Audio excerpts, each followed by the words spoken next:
Getting you ready for game time. Join me, Sal from Behind the Arc Basketball, as I announce play-by-play. Make sure to smash the like and subscribe, because now we're about to go live. Entering the pregame, we now present Sal from Behind the Arc Basketball. And what's good, everyone? Welcome back in. Happy Wednesday here tonight. We got Game 5 of this series, the Minnesota Timberwolves at the Oklahoma City Thunder. And OKC leads the series up 3-1. A chance to close it out tonight for OKC, which they have been dominant in this series on their home floor. Perfect 2-0, winning 114-118 and 118-103. And they're also 7-1 on their home court so far in the entire playoffs. The best home team all throughout the course of the season at 35-6. Backs against the wall tonight. Big task up at stake here for Ant-Man in Minnesota. Anthony Edwards is going to have to go off, lead his team in this game. And not only Ant-Man, Julius Randle is going to have a big game as well, as both of those guys had an off game in game 4. Randle had a really, really tough game for him. Scored just 5 points during the last game for Julius Randle, but Ant-Man attempted a playoff low 13 shots during the last matchup, and he has to be better as well. The role player stepped up. Minnesota, their role player stepped up. Oklahoma City, they blitzed Ant-Man and Julius Randle, took him out of the equation and forced the other guys to beat them, which the other guys were able to score in double digits for multiple players, but not enough as Ant-Man nor Randle could not get it going during the last game. If you guys are doing the stream, smash the thumbs up, hit the like, hit the subscribe for this one, and welcome back in, everybody, tonight on the channel. What has been an incredible playoffs, as we welcome you guys back on board. JJ, he's been waiting here for this one out for West OKC. Big game for his Thunder tonight, watching from his backyard. Pat in the chat, Pringle, Greg, Scott, welcome in. He's going with a Thunder tonight in this one. Ron, welcome back in. Paulie, thanks for joining in. George, welcome back in here for this one. We got Warren and Greg, and welcome on the channel once again, guys, for this matchup here. Oklahoma City looking at their second ever conference championship as a franchise. They have a couple others previously. That was before the relocation when they used to be called the Seattle Supersonics. So the last conference championship, the only one as the Oklahoma City Thunder, was back in 2012. 3 previous conference championships before that they won in 1978, 1979, and 1996 as the Seattle Supersonics. Minnesota looking to be the first team since 2020 in the Denver Nuggets to be down 1-3 and complete the comeback. It's going to be really tough for the T-Wolves to do that. No team has done that in a 5-year span. The last team that choked a 3-1 series lead, that was Doc Rivers and the LA Clippers in the bubble against the Denver Nuggets. This OKC team, they just look like they're built different. In their home floor, their home fans, that looks like it's the seventh man out there. Alex Caruso off the bench in these playoff games. He has been the sixth man off the bench, and then the OKC Thunder have a seventh man being their home crowd. Man, the home environment at OKC is just, it's 130 decibels right up on top of you, just roaring right down at the opposing team. It's like a Power 5, top 5 ranked team for college basketball. Just absolutely rowdy crowd that's pouring in all the decibels. It's like a college football, college station type of atmosphere for like Texas A&M for college football. That's what it's like the NBA version for this OKC Thunder crowd. They do a great job with a marketing promotions department for the OKC Thunder. Big props out to their marketing promotions team, because they've got the whiteout t-shirts tonight for this matchup in the blue. So they've coordinated by section. So one section's white, the next section's blue, and then so the white and blue, white and blue. So they've coordinated it tonight. It's been whiteout for the most part, but some of the NBA teams don't do that, or so like create t-shirts for all the fans. That's an awesome atmosphere that they're doing that. It's basically impossible to come down from 3-1. Teams leading 3-1 all time are 283-13 all time. That's 96% the series is won by the team up 3-1. And the team that comes back, that's down 1-3, only comes back 4% of the time. Last time it happened was 5 years ago. And this Thunder team looking unstoppable at home at 7-1 on their home floor. Yeah, I saw that. Thanks for joining in, Joe. I just got your pictures before you started off tonight. I'm going to take the Thunder tonight in this game. That last game was one that Minnesota needed to win to continue the series. Unfortunately for them, they lost by 2. I think it's going to be really difficult for them to win this one. So I've got the Thunder. Thunder have played really well on their home floor throughout the course of the series, and Minnesota's had a tough time adjusting against that. So I'm gonna keep it with a Thunder for this game. I think it's gonna be close. The line's at 8.5. Some people I talk to think it's gonna be a blowout. I'm gonna go OKC by 6 for this game tonight. I'll go 116-110 for OKC in this game. So I do think that it's going to be closer to what the spread indicates right now. OKC is a 8.5 point favorite to cover the spread. But in the end, the Thunder, just like the last game, they had all the answers. The last game was awesome, trading buckets back and forth, back and forth. Minnesota would score a response. Oklahoma City would have a big bucket to shut down the door. I mean, that last game was absolutely incredible. We're going to tip off around 15 minutes from now for this one.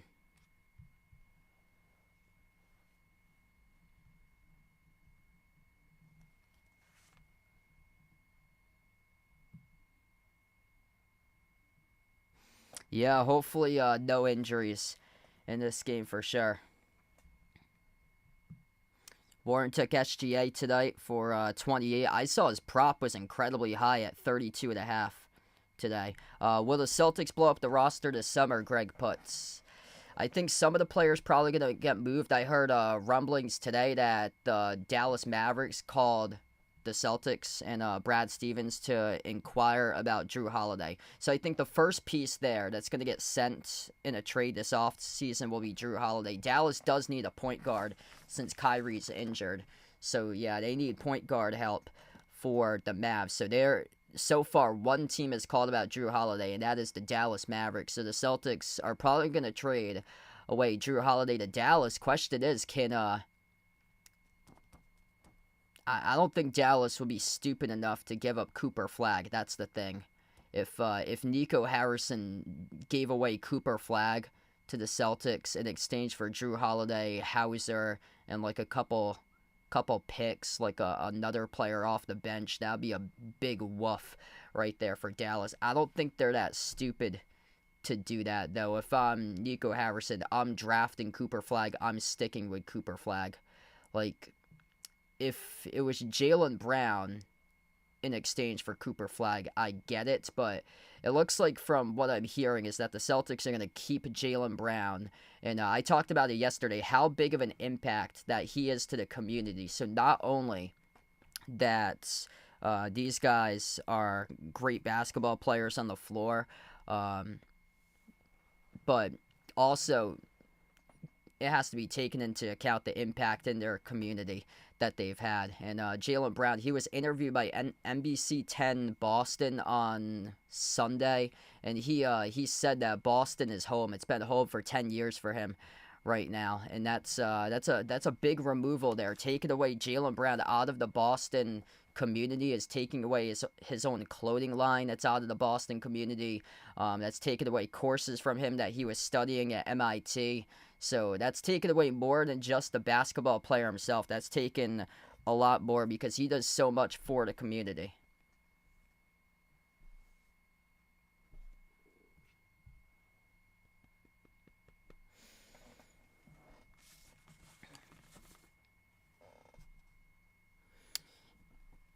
Last game was that was incredible during the last game. 128-126 OKC able to squeak it out at Minnesota. I said it during the last game. If Minnesota won that game, it's probably going to go to a Game 7.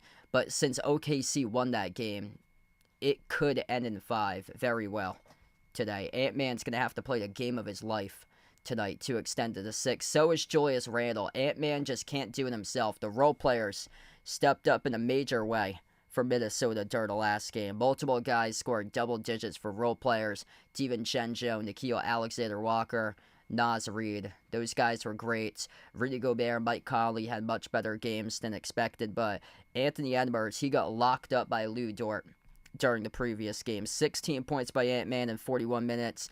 13 shot attempts for him. That's a playoff low. 1 for 7 from 3. He's going to have to be much better tonight. Lou Dort constantly locked him up. When he got past Lou Dort and started to drive inside the paint, that's where Edwards was met by like a triple team or quadruple team, and they put bodies on him inside the key, forced him out to play make the basketball for Edwards. And Edwards got to find a way to be much more aggressive tonight, create space, not stand out in the corner, camp out in the corner, and be involved in the offensive sets for this game tonight. Julius Randle, rough game. He got benched in the fourth quarter. 5 points, 1 for 7 shooting, 28 minutes. He needs to show up as well because he's been up and down by Randle. Couple of games that he's played well, a couple of games that has been an absolute dud for him. And what cannot happen for Minnesota is that you can't allow their big 3 to go off. 95 combined points for OKC. They were getting everything. SGA, he shot just 13 for 30, below 50%, but still dropped down 40, alongside 10 assists in the last game. Jalen Williams was fantastic. 34 points, drilled 6 threes. He had a massive game for J-Dub, and then Chet Holmgren, an excellent game as well with 21. That big 3 combined for 95 total. Caruso off the bench as well had 10. Caruso is having a really good playoffs in his home floor. He's been the 6th man for this Oklahoma City Thunder team. The veteran players won a championship before, back in the bubble with the Lakers, and right behind the home crowd, which has been a 7th man for this OKC Thunder with their home court advantage throughout the playoffs. Jeffrey, welcome in. Thanks for joining in, man. Wow. Yeah, hopefully you'll get a good night's rest there for tonight. I heard the crane. I heard that in the news yesterday. The crane off the coast of where you are, Jeffrey. There were some cameras that had like the crane off the coast. It could be seen from like the Newport Bridge.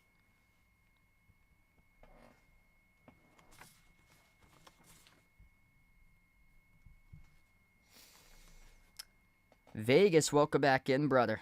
I got a insane stat that I found for the last game here. Minnesota. So they led Game 4 in multiple statistical categories. They led Game 4 in field goal shooting percentage, 3-point shooting percentage, free throw shooting percentage, free throw attempts, rebounds, assists, fast break points, points in the paint, fewer fouls. Still lost by 2. 128, 126. Issue in the previous game was turnovers. I mean, you can't win a game if you turn it over 23 times in a game. It was statted by ESPN for 23 turnovers. Interesting part about that is that the Thunder actually allowed the T-Wolves to score more points off turnovers than the Thunder scored on the T-Wolves during the last game. 25-22 points off turnovers in favor of Minnesota during the last game. OKC had 14 turnovers. Minnesota had 23. That's because a lot of those turnovers were like illegal screens, stepping out of bounds. They didn't lead to fast break transition points, which has been the Thunder's specialty. Racking up steals and attacking, getting a numbers advantage, and taking it to the rim for OKC. That's how they played all season long. Best team in the NBA defensively, best team in steals per game. They got multiple guys that average just a tad under 2 steals per game. And, Minnesota needs to take care of the basketball if they want to have any sort of chance to make this game close today. This is what I got today. Top 5 picks for tonight right here. Ant-Man is going to have to bounce back. I've noticed that there's a trend in these playoff games. Usually when a superstar player has an off game, they bounce back during the previous game. SGA in game 3 had a tough game, scored 14, and he bounced back, dropped down 40 during the last game. I got Edwards over 27.5 points tonight in this game for him. Ant-Man's going to need to be much more aggressive. 13 shots in 41 minutes. That's not going to cut it for Ant-Man. That was a playoff low for total shots. He averages around 20 shots per game for Ant-Man. Ant-Man's going to have to find that it factor tonight and make a big difference maker. He needs 30 plus, I feel like, in this one to keep Minnesota close, but he needs help as well out of Julius Randle. Julius Randle, I would not recommend taking him. Like, I would stay away from that because I don't know what to expect out of Julius Randle tonight in this game. I also like Anthony Edwards over 7.5 rebounds. He's had 9 rebounds each in 3 of the 4 games in the series. The only one that he didn't was the last game where he had just 4 rebounds. So he had a dud of the last game by Edwards. I expect Ant-Man to bounce back tonight. Question is, will it be enough? That is the question tonight in this game for Ant-Man. On the other side, Chet Holmgren over 17.5 points and assists combined. I like in this game. He's coming off a 21-point game in Game 4. He's averaging 18 combined points and assists in 3 of 4 games in the series. He's averaging 17 and 2 for points and assists in this playoff series for Chet Holmgren. So he's been cooking recently for Chet. Alex Caruso been an X factor off the bench. He plays really well on his home court for him. I like him over 8.5 points. He should hit around 10 plus today in this game. He's averaging 9.6 points per game in home games in the playoffs. He has scored at least 9 points in his last 7 out of 8 games. So once again, I like Caruso to be a 6-man impact player tonight with his veteran experience. And then Jalen Williams tonight, over 5.5 rebounds. He's averaging 6.8 rebounds per game on his home floor in the playoffs for J-Dub. He combined for 18 total rebounds in the first 2 home games of the series in Game 1 and Game 2. That's an average of 9 rebounds in the series for home games for J-Dub. So I like him over the 5.5 rebound prop total tonight. So that's what I have. Top 5 picks for tonight. Expecting a big game out of Ant-Man. Question will be, will it be enough? He's going to need help from his teammates, plus a lot out of Julius Randle to get him there tonight. 27.5 points. I like him on the over. Ant-Man over 7.5 rebounds. Chet Holmgren to combine for over 17.5 points and assists. Caruso to go over 8.5 points off the bench. And J-Dub to go over 5.5 boards. I'm hoping another great game tonight. Last game was excellent. Like OKC, that's championship level. They had all the answers for Minnesota. All the answers. That's what champions do. They bounce back. And usually a champion usually knows how to bounce back when they suffer like a bad loss. They know how to bounce back.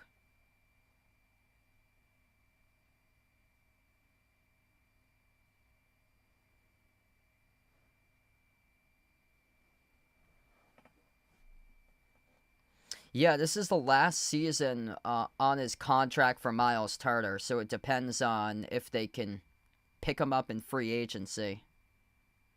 So yesterday at halftime, I went through like who was going to be a free agent or so. Everybody's locked in through next season besides Miles Turner for Indiana.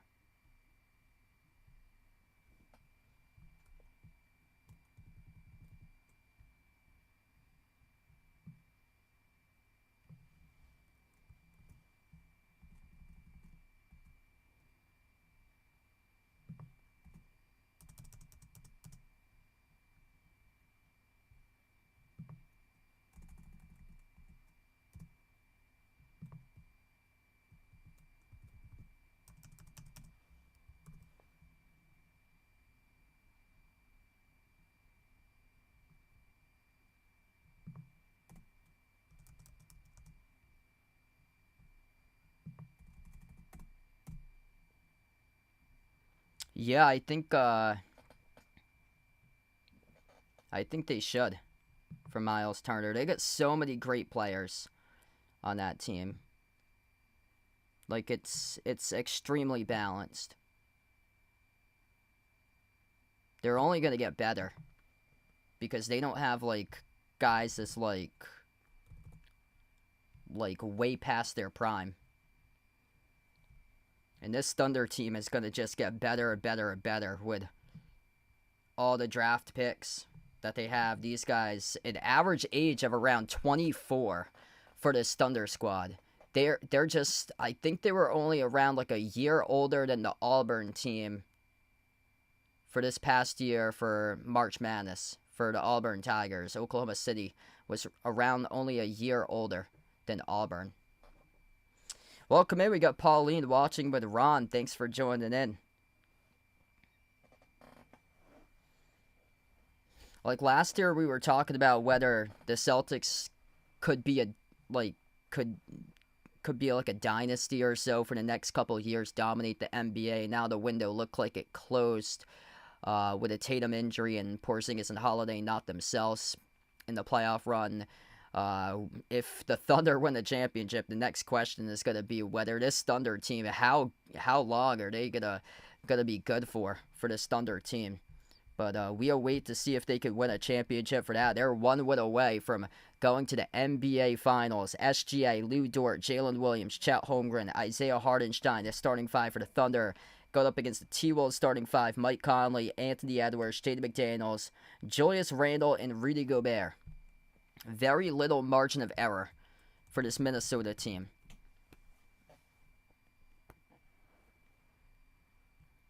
Oklahoma City's been forcing the role players to beat them and leaving them wide open, whereas they're challenging Ant-Man, forcing double teams on Ant-Man, forcing Randall to be defended by Jalen Williams. Jalen Williams locked up Randall during the previous game. Lou Dort locked up Ant-Man. And they're making it tough out there for both Ant-Man and Randall to operate. Both of those guys need to bounce back in order to have a shot at this game. If they have a poor game by either Ant-Man or Randall, they got no chance to win this game. If they have a poor game by both of them like they did during the last game, then yeah, that even worsens the shot. Somehow, they get a bad game by those two, and they only lost by 2. Yes, I think the Celtics will keep Derek White. Pepe, welcome in. He's like an OKC. Woody, glad to have you back in the stream. Left to right on the floor for the Thunder, as they get the blue jerseys tonight, white numbers, white letters. Right to left for the T-Wolves, white jerseys, dark blue numbers, dark blue letters for this matchup. Minnesota controls the opening tip. Opening possession, Julius Randle takes on Jalen Williams to the right wing. Bounce pass to Edwards at the top of the key. Edwards drives on Lou Dort, dribbles up inside, kick out, corner, open three, McDaniels off the rim, no good. Offensive rebound, McDaniels goes up, no good off the rim, tipped off the glass by Holmgren. Offensive rebound saved by Gobert. Open three. Julius Randle hits it. Well, that's a promising sign right there for Minnesota. 3-0. A 3 off the second chance rebound by Julius Randle. Jalen Williams. Bounce pass off to Holmgren. Holmgren dribbles towards his left. Takes on Randle. Holmgren at the left elbow. Stays with possession. Holmgren takes on Randle. Jumper. Tough shot. No good at the free throw circle. Gobert Loose ball foul, trying to box out Hardenstein. And that is on Rudy Gobert on the loose ball foul.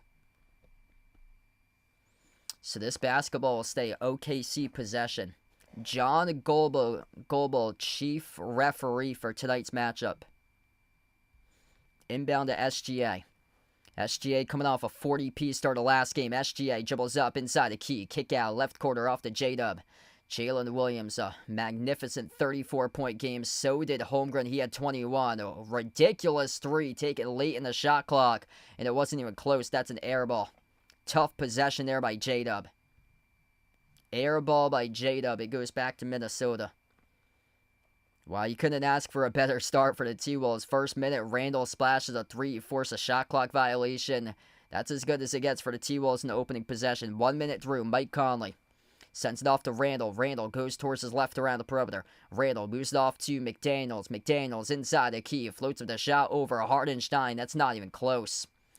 Lou Dort came away with the basketball. Tough defensive game. This could hit the under tonight if they keep on playing like this. SGA finds Dort around the perimeter. Cross court off to Jalen Williams. Dribbles, drives, runner inside the key. Missed off the mark. No good. Gobert scoops up the defensive rebound. MD, welcome in. Thanks for joining in. Randall off to Ant-Man. Ant-Man bumped into and fouled. That'll stop the clock. 10:18 left to go. Lou Dort, first personal foul. Lou Dort, during the last game, he fouled out.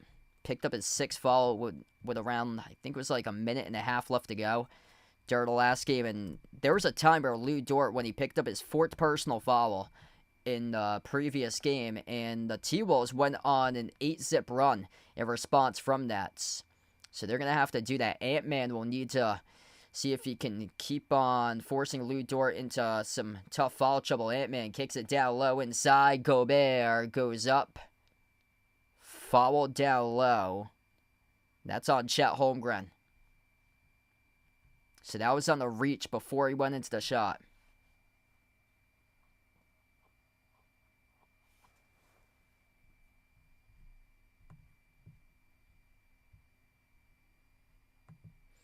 Yeah, Randall got drafted by the Lakers first, so 2014 to get drafted by the Lakers. Jumper, deep two, no good off the back rim, missed by McDaniels. SGA with a defensive rebound. Kane, and welcome back in. SGA, left baseline dribble, kick out, quarter, three. Chet Holmgren delivers. OKC on the board as Chet splashes down the three. Got the big boy stretching out the floor. So Julius Randle, pick number 7 of the 2014 draft, started off his career with the Lakers. Then he played for one season at the Pelicans, 2018-19. Then got traded to the Knicks. And now in his first year with the T-Wolves. Missed corner shots by Minnesota. Taking it in transition. Chet Holmgren shuts the door with a two-hand slam. 5-zip individual run by Chet Holmgren. Mike Conley dribbles out free throw circle, runner, off the back rim, no good. Holmgren secures the defensive rebound. Chet Holmgren right now starting to take over. OKC with the basketball. SGA dribbles out, floats it up over the top. Hardenstein puts it up and in, good for 2. 7-zip run by the Thunder. McDaniels races quick up the floor. Around the perimeter, looking to find Edwards. Instead finds Conley. Conley at the top. Conley, step back three over Holmgren. Off the back rim, no good. The three is not falling right now for Minnesota, settling just like they did in their losses in Game 1 and Game 2 from the perimeter. SGA dribbles up inside the key, puts up the shot, blocked by Gobert. And it goes right back over to Randall with his possession. Gobert goes down to the backcourt. 4-on-5 for Minnesota with their offense. Hardenstein blocks Gobert at the rim. Here goes Jalen Williams up the floor, reaching, foul charge to Conley. What a grind of a game right now. The defense is showing up so far. Massive block by, that was by Hardenstein, denying the layup by Randall at the rim. That's just too easy. Everybody knew that he was going to go to the left side of the rim, and it was perfectly read by Hardenstein. Zulu, welcome in. Thanks for joining in.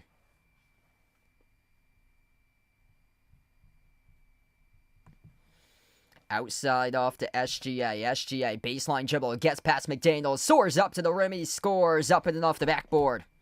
9-0 run right now for OKC. Start to run away with it in the early going. I think you might need to burn a timeout right now if you're Minnesota. If you can't get anything soon and they score, you have to burn a timeout. Gobert outside, corner three, McDaniels off the back rim, no good. Holmgren, or that is Hardenstein there with a defensive rebound. If they score, I expect a timeout right here. SGA. Edge of the midcourt logo, dribbles up, drives, kick out, wing, open three, Chet Holmgren, no good off the mark, had a really good look, couldn't send it down. The T-Wolves come up with a defensive rebound. Conley up the floor, finds Randall. Randall drives, kick out, corner, open three, McDaniels, no good.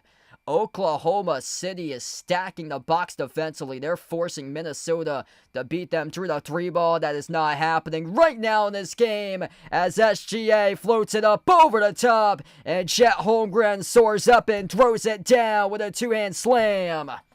Chet Holmgren showing up tonight as it will allow Minnesota to burn the first time out of the game. 11-3, an 11-zip run for OKC to the opening timeout. You have to make the adjustment. Where is Ant-Man? Once again, camped out in the corner. 0 shot attempts by Ant-Man. That's unacceptable in a game that your team's about to be eliminated. They are forcing everything to the left for McDaniels to take uncontested corner threes, and McDaniels is bricking them left and right. Minnesota did not do any adjusting from the previous game for them. Like, it was clearly noted. I clearly noted in the pregame and during the last game is that Anthony Edwards is getting locked up by Lou Dort. He's forced to drive to the defense. Once he drives in the defense, OKC stacks the paint with 3 or 4 defenders. They force Ant-Man to kick it out to the corner, and that leads to an open three. You gotta know how to hit corner threes. That's why the basketball keeps on getting diverted a ton to Jaden McDaniels tonight. Camped out in the corner as once Minnesota drives, they have the option of a tough shot to see if they can draw contact, possibly get a shooting foul charged to OKC. If they drive, OKC is very active defensively. They lead the league in deflections, so it could result in a turnover. That's why they forced 23 turnovers during the last game and throughout this series, is because they're just crowding the paint on Minnesota, and Minnesota's getting stripped a bunch. Or they keep on doing what they're doing, which is kick it to the corner to a guy that isn't known to be a knockdown, like, consistent offensive player. Not really known as a shooter. Jaden McDaniels, 0 for 6, 0 for 3 from the perimeter. That's not the guy who should be taking 6 shots right now. McDaniels, a 33% perimeter shooter this year, 34% in his career for him. So this is not the guy who you want to take 6 threes in a game. Man, that's just... Minnesota hasn't made any adjustments. OKC is doing the same thing that they did during the last game, just forcing the T-Wolves right into the paint to drive so they can just draw the entire defense on them and force it out to other players that can beat them. And so far, what happened during the last game is that the other players were able to beat OKC. That's an issue. Because if they lock down Edwards, if they lock down Randall once again, it's going to be a very long night. This could be a blowout. A 3 by Randall off a second chance rebound. That's the only basket that they scored, which was on the opening possession. Minnesota has gone scoreless now for almost 5 minutes. 1 for 11 shooting. Ant-Man yet to attempt a single shot. The Thunder have 5 assists on 5 made field goals, 8 points in the paint for OKC. Back to action. Right to left on the floor, Minnesota with a possession. Edwards on the floor with McDaniels, who's camped out on the far side corner now. Mike Conley, Rudy Gobert, Julius Randle. Playing ISO ball is not going to work against this Thunder defense. It's too good. Edwards attacks the paint. He scores right past Caruso for 2.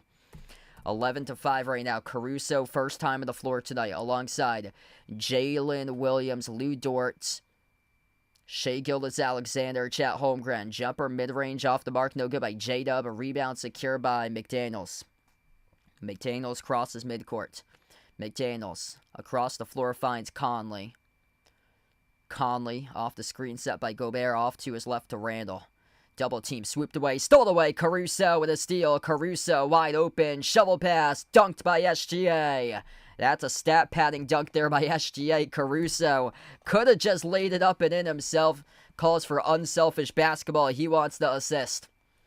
They'll try it again. Mike Conley. You can't win a game when you turn over the basketball on the open floor. Edwards, zigzag, towards his left. Edwards gets right past SGA. Drives down inside the key. Edwards up and off the glass. Good for 2.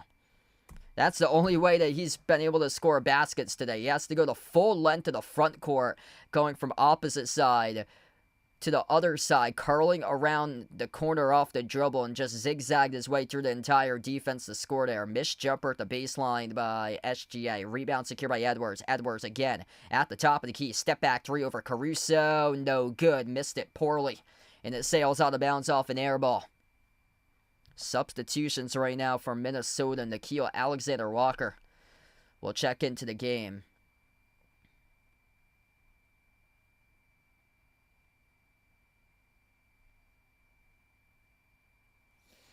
Yeah, it doesn't look so hot right now for Minnesota at all.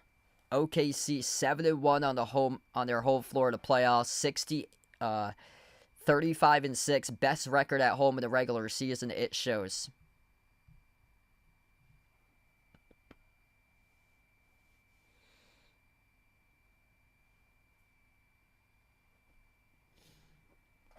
Yeah, they've barely been talked about by a lot of the national media networks.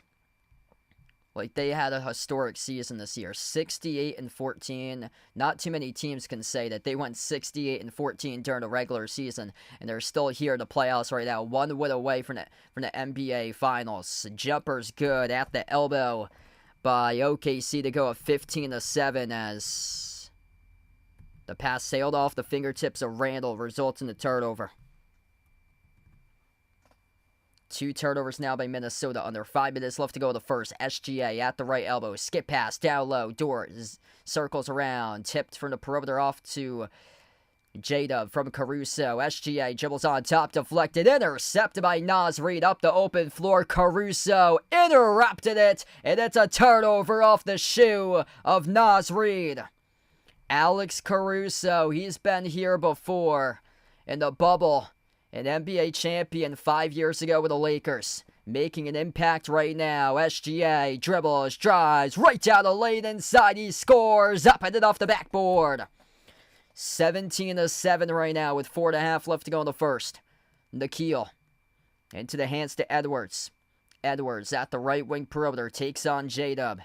Edwards inside the key, a lot of dribbling, off to Naz Reid. Reid takes on Holmgren. Reid stumbles off the dribble, finds Nickeil. Shot clock down to 1. Takes a tough shot, no good.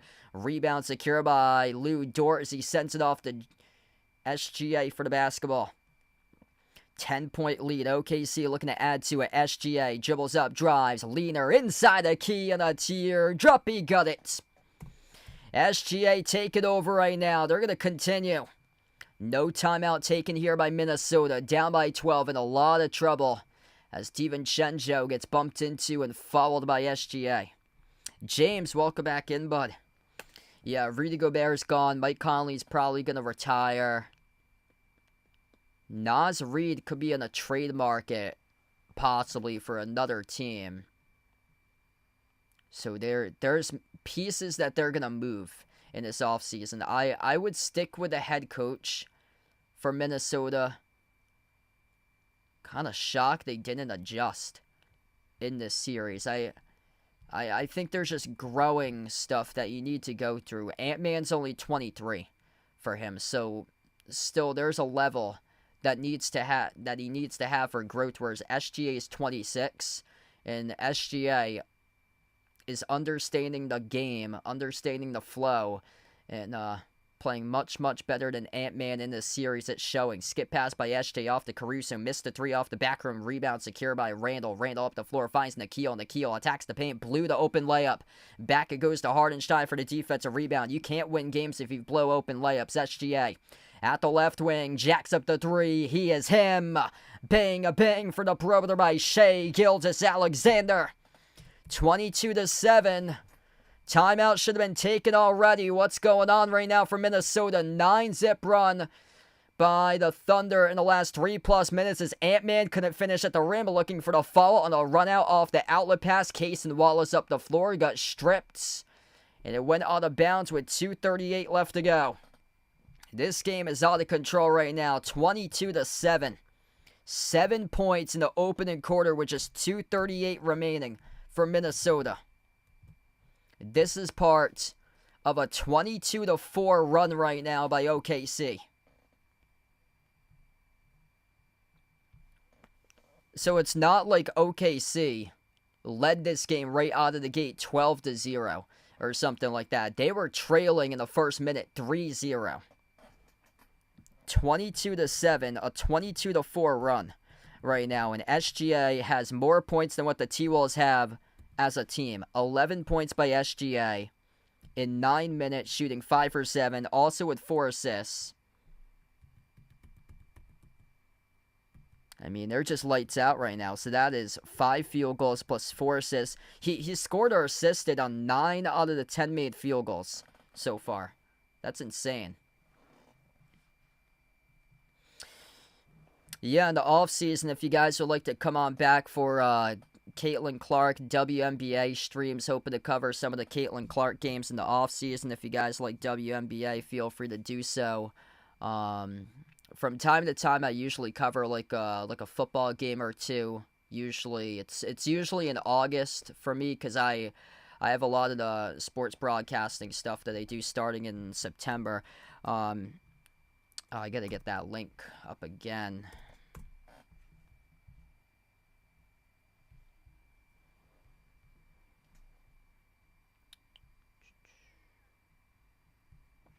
I'm going to post in the chat if anybody is interested in following a lot of my content on my personal YouTube page. Feel free to do so. That's where I post all my college stuff for all the sports broadcasting work that I do. I'm putting together a lot of demo stuff that I got throughout the course of the offseason. Games I've done through the NCAA tournament, Division I games are going to be posted within the next coming weeks.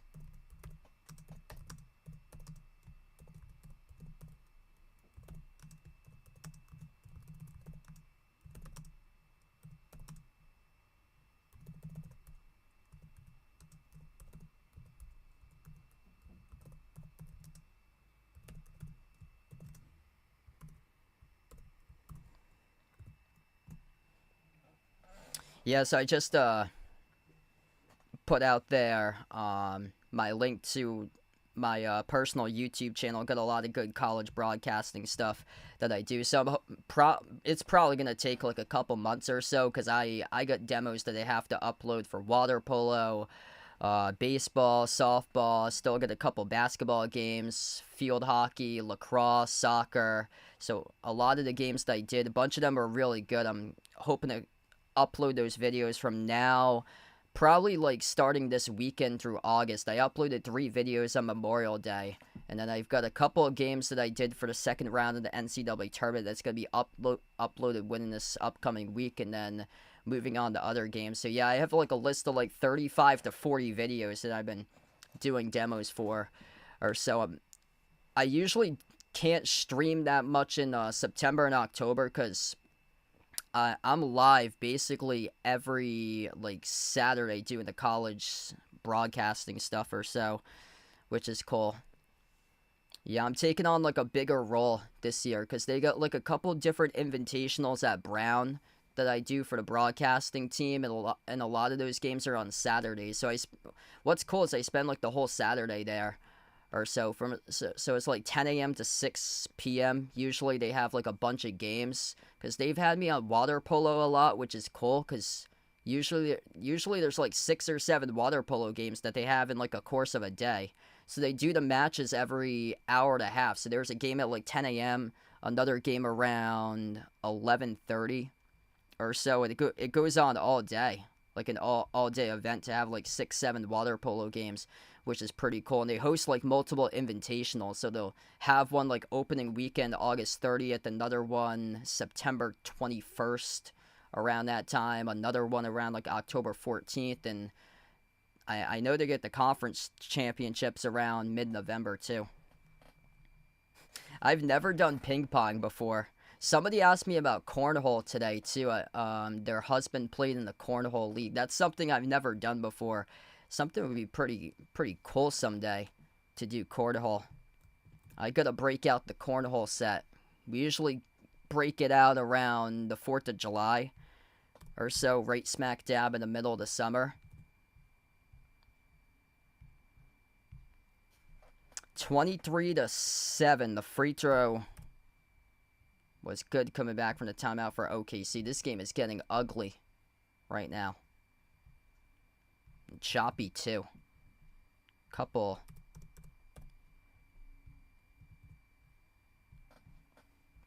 whistles here away from the basketball. Naz Reid inbounds it off to Nickeil.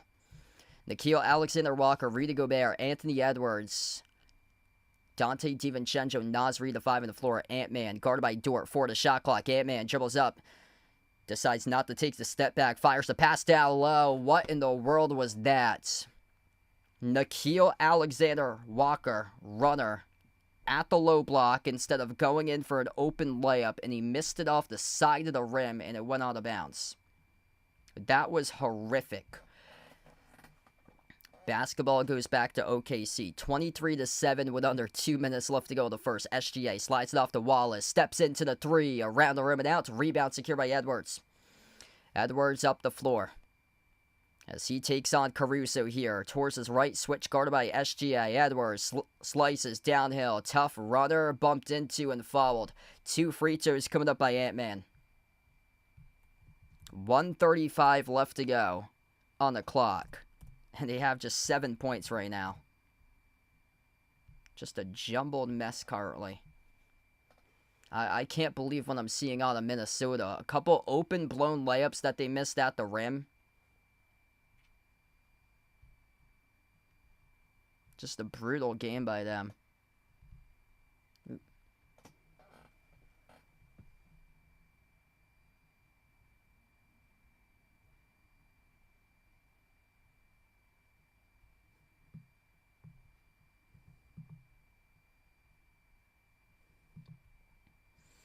This game is on ESPN. So if you're from the U.S., it's on ESPN. Edwards drilled both of the free throws.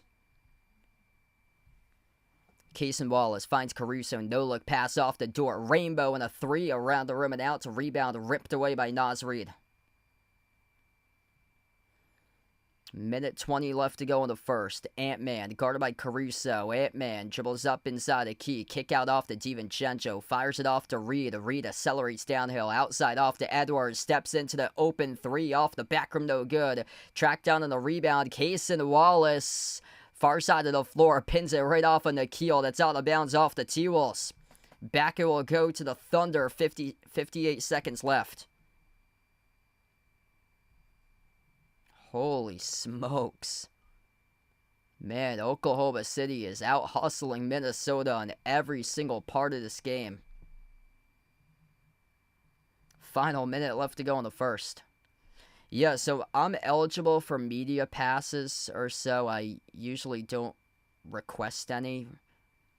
Somebody told me that because I work in radio, that I'm eligible for media passes, but I don't think they're going to let me have any. For some reason, I'll get to my radio job or so during the timeout because the stuff I do there is actually not really sports affiliated, unfortunately. right now. Missed 3 by Nikhil off the back rim. Rebound secure by SGA. 20 seconds left to go in the first here. 23-9 right now. Tossing up boulders from Minnesota. 1 for 9 from 3-point range. That is not the winning formula. They went 15 for 51 in game 1 of this series. SGA, final possession left to go. At the top of the key. Takes on Nikhil. Out to the corner. Open 3. Cason Wallace at the buzzer. Buries it. 26-9 at the end of 1. That looks like it's the early dagger to send OKC to the finals if this score keeps on holding up. That is tough to come back from against the number 1 defense on the road. I don't think that Minnesota can come on back from this. I'd be shocked if the T-Wolves force a Game 6 after this first quarter. Man, that right there just ripped. That shot that was made from the corner by Cason Wallace just ripped the heart out of T-Wolves fans right there. Holy moly. This could be a very long night for T-Wolves fans.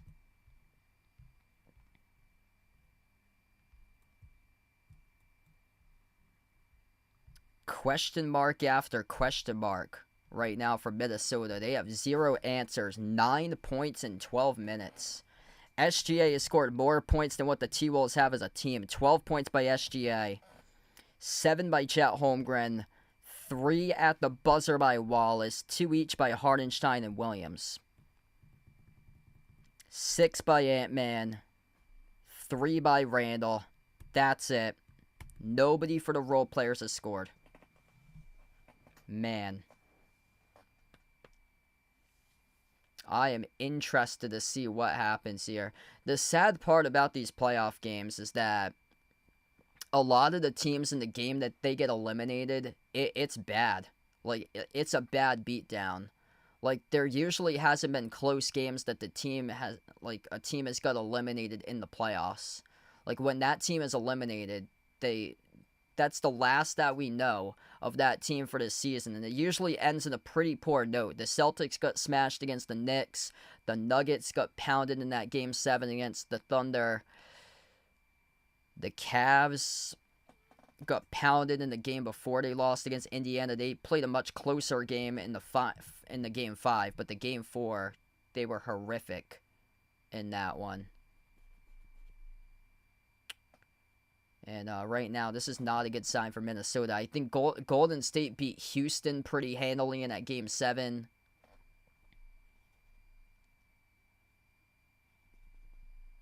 Not at all good for Minnesota right now.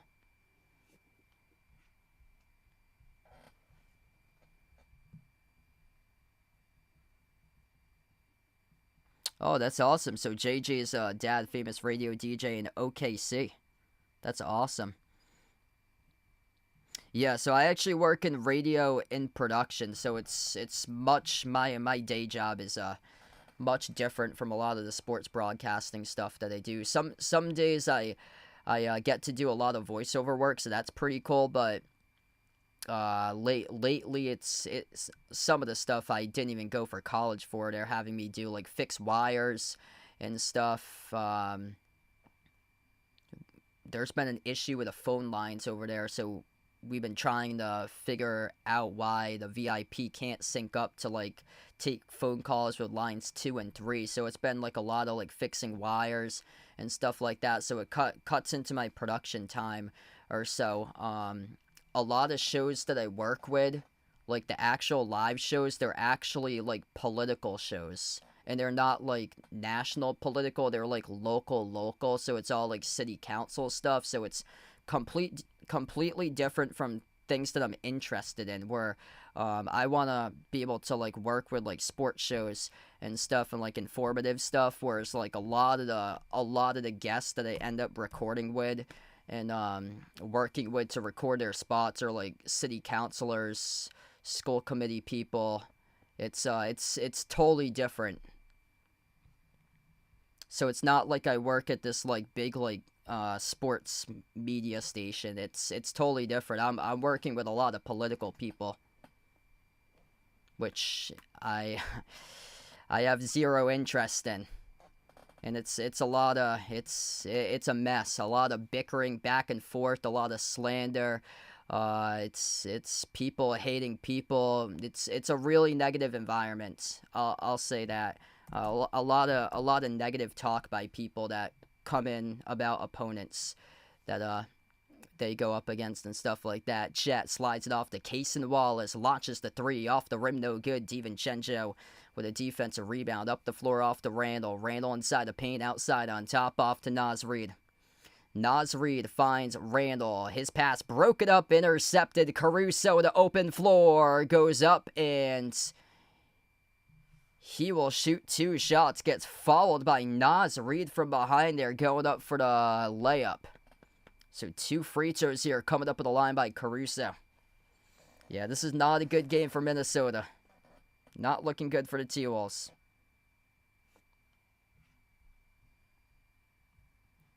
My condolences out to your stepdad there, JJ. Yeah, appreciate it, man. First shot by Caruso is good.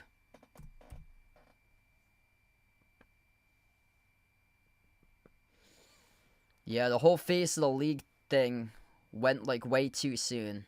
It's usually never talked about in the regular season, and once Ant-Man gets the second round of the playoffs, or like right at the end of the conference semis into the second round of the playoffs, everybody's talking about the face of the league being Ant-Man. They forget about Ant-Man going up against his opponent in the conference finals, Randall. Around the perimeter, slides it off to DiVincenzo for the shot clock, finds Randall, passes out to the corner, right corner 3 by Terrence Shannon. He sticks it. 30-14 right now. 16-point game, gonna crawl back in, and that's a massive 3 by Terrence Shannon, bringing energy off the bench. Thanks so much for the sub, Louisiana. Appreciate it. Caruso turns the corner, drives down low to the rim, left it off the rim. Short got followed, though, in the process. 2 free throws coming up by Caruso as he got contacted by Terrence Shannon.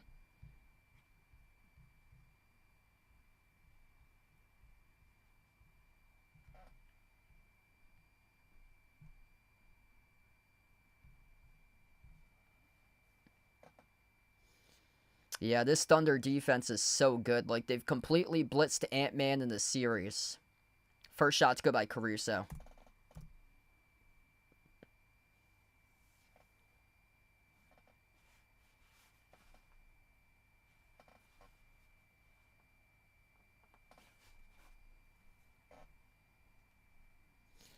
Second shot by Caruso is good. And this is not close right now. 18-point game. Caruso already with 6 points for him in 9 minutes off the bench. Bounce pass, deflected, near side, out of bounds off Wiggins.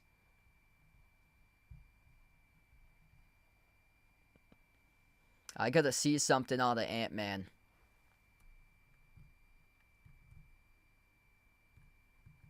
Ant-Man's right now on the bench, so he's not gonna be able to give me anything right now. 6 points by Ant-Man. Top scorer for Minnesota. 3 by Randall, 3 by Shannon, 2 by Naz Reid. That's it. Caruso, ovation for him by the crowd as he checks out right now. Back to the bench for Caruso. Julius Randle. Outside finds Naz Reid. It's Naz Reid, Julius Randle, Dante DiVincenzo, Mike Conley, and Terrence Shannon. And Randle lost the ball out of bounds. Turnover by Minnesota.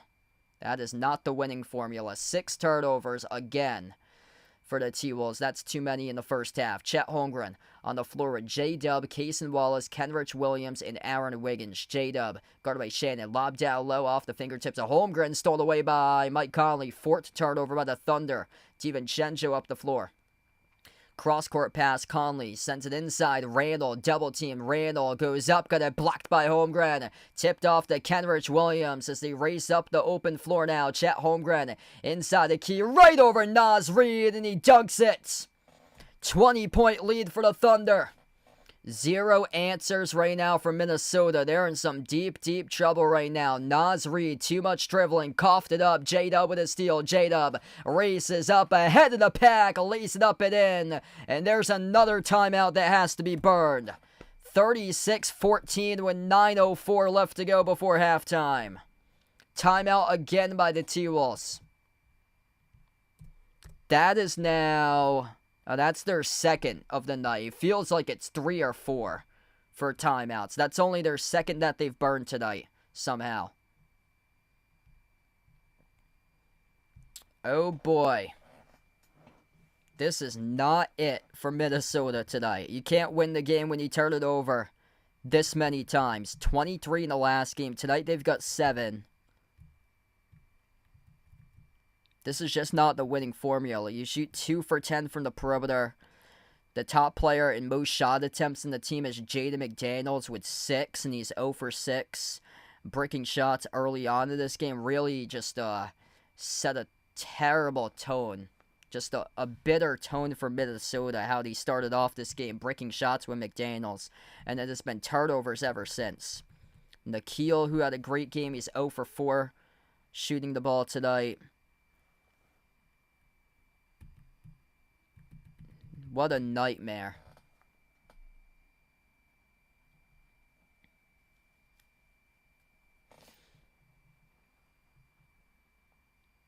Yeah, good question. If the Pacers can win at OKC, probably 1, I'll go.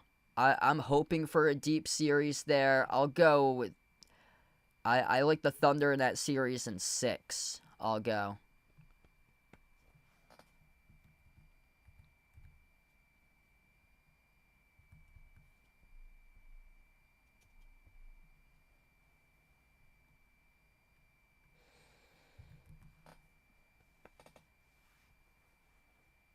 Man, this is brutal right now for Minnesota. Holy moly. I don't think I've covered a game this bad before. There's been a couple of them. The Cavs against Pacers during the last series, there was, I think one of the games was something like 80-48 at halftime. The game that the Celtics got eliminated in, that was not a good end to the season for the Celtics. Nuggets did not show up in that game 7. They played well in like the first, they were up in the first quarter in that game, 26-21, and then they completely collapsed quarter 2 and so on. But yeah, a team that just hasn't showed up right from the jump. This is the T-Wolves tonight. 14 points with around 9 minutes before half. Like, that's not good. We might be seeing an all-time low tonight here for Minnesota.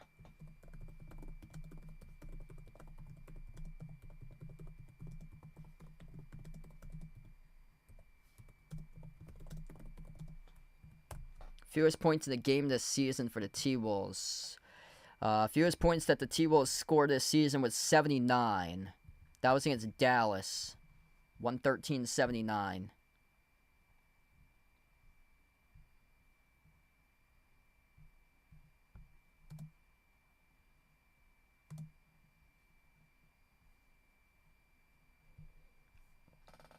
Yeah, this might be like a historically bad number if they can't get anything going to finish this game. I remember I streamed, it was Celtics against Raptors on New Year's Eve, and it was something like 125-71. Thunder's probably not going to score 125, but the 71 by the T-Wolves right now, that's looking pretty much realistic. If they can't get any of their offense going, it might be even lower than that if they keep on breaking shots. We get back to action. OKC missed the free throw. Shannon on the floor with Randall, McDaniels. Edwards is back on the floor right now. Edwards at the left corner. Step back 3 contested. That hit the side of the glass. No good. And the rebound gets picked up by J-Dub. J-Dub up the floor off to Wiggins. Wiggins attacks inside the paint. Wiggins shovels it off to J-Dub. One dribble. Slice defenders right to the rim. And he soars up and scores. Up and off the glass. Good for 2. Jalen Williams taking it to another gear right there. 6 points now for J-Dub tonight. Under 8.5 left to go before halftime. Ant-Man slowing down the basketball when your team's down by a large number of points as he will take it to the rim, goes up, gets fouled. 2 shots here for the T-Wolves. Yeah, definitely. This is going to leave a bunch of questions for Minnesota to answer in the offseason. Yikes. Ant-Man last possession before he got fouled. The Paul George special from the bubble off the side of the glass. I mean, this is just textbook defense by Oklahoma City. Just locking up Ant-Man, blitzing him, locking up Randall. After that, the role player's been non-existent. You got to upgrade your role players if you're Minnesota. And they're already down their offense 5-on-3 because Rudy Gobert and Mike Conley are offensive liabilities for them. So they're already down. Once again, Rudy Gobert and Mike Conley look like the second coming of Ben Simmons and Draymond Green out there on the floor together. Chet Holmgren buries the triple.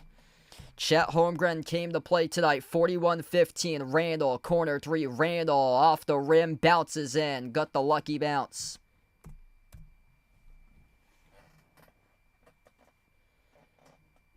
Six points now for Randall. Holmgren, spin cycle. Holmgren, dump off, down low. Cason Wallace fires it back outside of J-Dub. Swoosh on the three from the perimeter by Jalen Williams. Jalen Williams is shooting shots, and he's making shots right now. Yeah, I would not be shocked if Mike Conley retires at the end of the season. Like, this could be the last game that he plays in tonight for Mike Conley. Corner three by Randall once again, just tossing up bricks as that ball went off the mark. Just, what in the world is Minnesota doing? Everybody's camped out in the corner. Loose ball, here they go, come up with a turnover. Randall up the floor, scores the layup. He almost blew that open layup. 44-20, under 7 minutes left to go. They just keep on having guys camped out in the corner. Holmgren tried to soar up for a dunk. Got it stripped going up, turned it over. Edwards with a steal. Edwards up the floor in the paint. Jumper mid-range off the mark. No good. A rebound secure by Holmgren. They just don't have any jump shot players on this team. Like, they don't have guys that can do anything off the dribble. It's all guys that catch shots, but they're not making their shots. They've had horrific games that they shot in the playoffs, like the previous series against Golden State. They had some pretty bad shooting moments from three, but that's nowhere that's going to cut against this Thunder team tonight. Holy moly, we have been having a lot of good playoff games recently, and then this one is just a massive dud tonight. Chet Holmgren just got fouled. 2 shots here coming up at the free throw line for Chet. First one's good.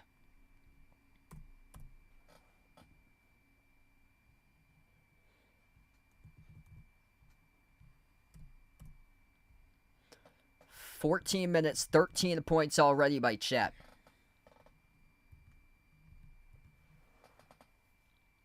He's just getting better every single game in this series for him. Second free throw is good. That's why the Thunder are so dangerous. He missed the first half of this season for Chet Holmgren. And a lot of people talked about that in the chat when they were the number 1 team by far this year, the NBA, without Chet Holmgren. And then he came back. And that's Cason Wallace who comes up with a steal in the open floor. Up and in off the glass. Good for 2. Mike Conley, you got to know how to possess the basketball much better. 8th turnover of the night by Minnesota. They'll try it again. Conley crosses midcourt. 10-2 points off turnovers in favor of OKC. Conley moves it off to the corner. Right baseline dribble. Shannon backdoor layup, scores right past Holmgren. So Chet Holmgren missed like the first half of the season, came back, and he's looking really good. Getting better and better and better all throughout the course of these playoffs. SGA at the left elbow. Takes on McDaniel, slides it off to Wiggins, up fake, creates space, attacks inside the paint. Stripped to the ball, goes up to Holmgren. Holmgren puts up the shot, followed from behind. It's on Mike Conley. 2 shots coming up here by Chet. Yeah, Mike Conley just not himself where he was like a decade ago, even like 15 years ago. Like, he's completely lost. More than 1 step. It might be 3 or 4 steps that he's lost for Mike Conley. This is a telling game for Mike Conley here, that it's time that you probably want to hang it up. First shot by Chet's no good. Randall will check out towards the bench. So does Conley. Yeah, 37 years old now for Mike Conley. The question will be whether he's going to retire in the offseason or stay with a team. But yeah, I agree with what Jay Ramirez put out a couple minutes ago that, yeah, he should not be a starter. He isn't even getting starter minutes. He's playing like around 20, 25 minutes in a lot of these games in the playoffs for him. So nowhere near 30 minutes anymore for Mike Conley for him. And Gobert's just been a completely offensive liability throughout this series, doing nothing again tonight. Edwards with a very difficult bucket right there as he scored a right-hand layup. 49-24. Anthony Edwards is just, he's traveling 1,000 miles on the floor to score these baskets, going from one side of the perimeter, dribbling to the other side, and then he just weaves his way in and around the defense to score shots. SGA just laid it up and then 51-24. It's a bad sign when one team's in the 50s, the other team's in the 20s. Shannon tees up a three, missed off the mark, no good. Gobert with a rebound and a loose ball foul charge to OKC here.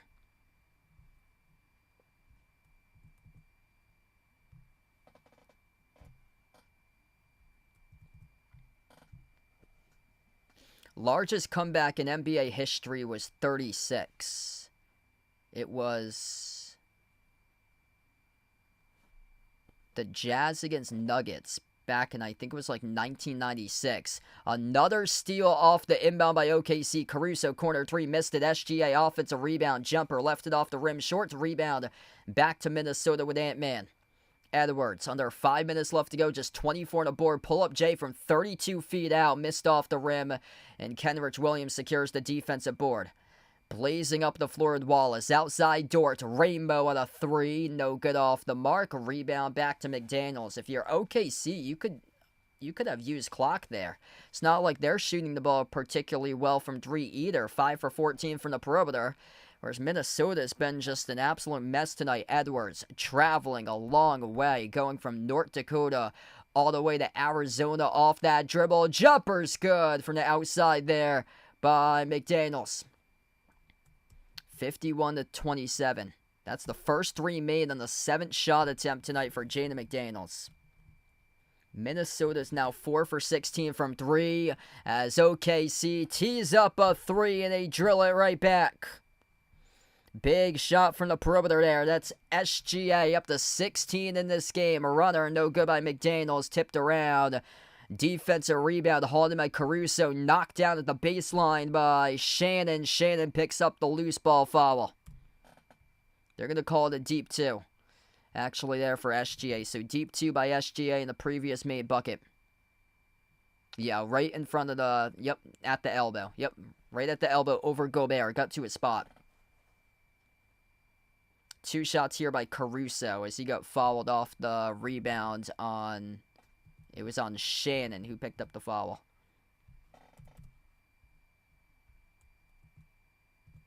Yeah, I would love to see an actual game. That's a good battle, but this has been horrific tonight by Minnesota. First one is good, 54-27. Absolute masterclass tonight by OKC. This is a team that deserves to win the championship. 68-14 in the regular season. MVP, age 26, Shai Gilgeous-Alexander. Top league scoring champion this season. Caruso buries both of the free throws. He has championship identity 5 years ago. Won the championship with the Lakers. Up to 8 points in 11 minutes tonight by Caruso. A lot of dribbling going on right now for Nickeil. And a terrible turnover. That gets the big ew of the night as Nickeil floated the pass behind his teammate, not even close out of bounds. 10 turnovers in the first half for Minnesota. They have question marks on how to play offense against the league's top defense. Once again, SGA. At the wing, step back three in the air. Off an air ball, no good. Edwards comes away with a basketball. Up the floor goes Nickeil. Nickeil races down low, blocked by Caruso. This ball pinwheels around off to J-Dub. SGA pushing tempo. SGA dribbles, drives, right down the lane inside. Blocked off the glass by Edwards. Ant-Man gave it away right back to Caruso with a steal. SGA goes up, gets fouled. this is horrific for Minnesota. These are some awful turnovers. Like, even a high school team could do a better job taking care of the basketball than this right now. This is just giving away the Thunder birthday gifts for these passes. Like, this is terrible. 55-27 with 2:53 remaining before halftime as we head to the timeout. An absolute egg by Minnesota. Woof. Yeah, somebody I know said that they were going to blow them out, and he said the final score, and he said 120-85. Yeah, that's going to look more like it tonight. It might even be worse than that. This might be like a 40-50 point blowout if they keep on turning it over like this. Woof. Minnesota, 29% from the floor right now. You cannot win the game with 11 turnovers. If you thought 23 turnovers was bad, they might end this game with like 25 plus today. Yeah, there's going to have to be a lot of changes by Minnesota for them.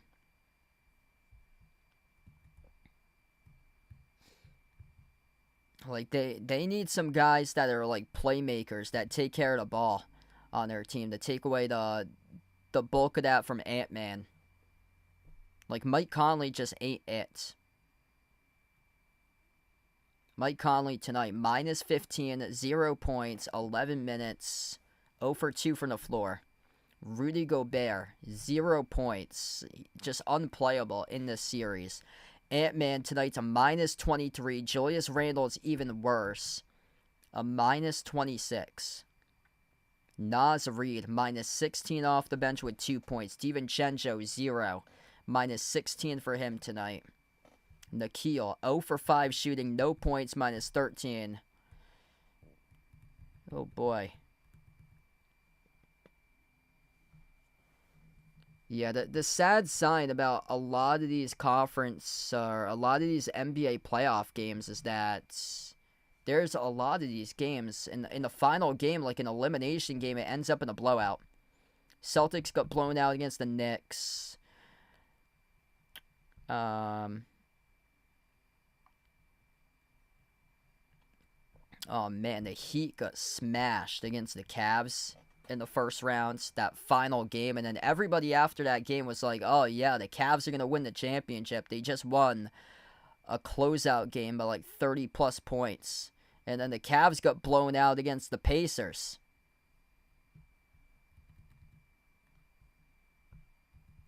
Like, holy moly, the Lakers must be looking at this series and as like, oh geez, like, we got destroyed by this T-Wolves team, and this T-Wolves team is getting destroyed by the Thunder.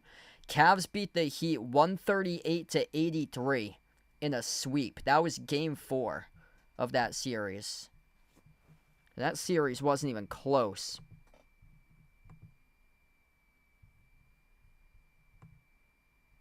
Celtics eliminated the Magic 120-89.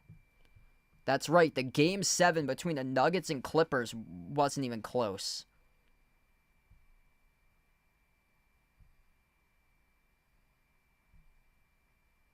Nuggets beat the Clippers 120-101 in Game 7. Golden State beat the Rockets by 14.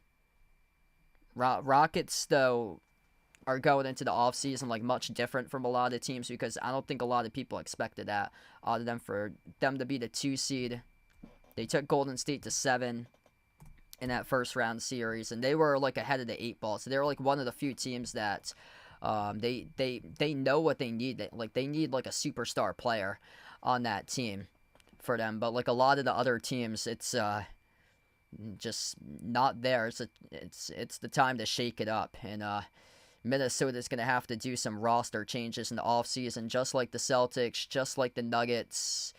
Right in the same column. Missed 3, skipped around the rim and outs. I'd say Orlando is in the same column as Houston as well because They took a game from the Celtics in that series. That's a young and upcoming team. They get a lot of tough guys on that team. They're just going to get better in the future for the Magic as well. They need like a point guard on that team, like a veteran guy at point. That's what they need. Rockets need a superstar on that team that can take over games. They don't have that. It's where I feel like Giannis would be a really good fit. But from what I heard, he wants to play with another superstar, which leads me to believe that it's probably going to be either Golden State or San Antonio. DiVincenzo stripped, lost it, turnover. Stolen away by Lou Dort. That's now 12 turnovers in the first half as we're down to 2 minutes left to go. J-Dub takes the three off the mark, no good. A rebound secured by DiVincenzo. DiVincenzo on the floor with McDaniels, Nickeil Alexander-Walker, Ant-Man, and Naz Reid. Edwards guarded by a double team at the Paycom Center logo. Dribbling backwards, bounce pass towards his left. DiVincenzo finds Ant-Man. Ant-Man 5 at a timer. Ant-Man 35-footer off the back rim, no good. Rebound secured by Kenrich Williams. Ant-Man is just camped out around the perimeter, dribbling backwards, and takes this ridiculous 35-foot jump shot that's contested by two players. Runner missed by Williams, went up, got fouled by DiVincenzo. Two free throws coming up by J-Dub. See, there's just a maturity level to Ant-Man that just simply isn't there yet for the so-called face of the league. Man, Stephen A. Smith. It's time to hit the mute button whenever Stephen A. Smith goes live on First Take every day.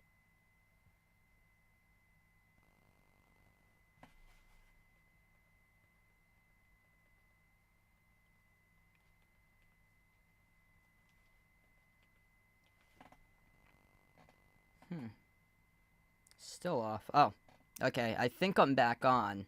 Yep, I am back on. Yeah, I don't know why the internet on my end went off, so my apologies for that. I believe we're back on once again here. I get a fast forward in this game because it froze up when it's 57-27 right now. Because I had a loading circle on my TV.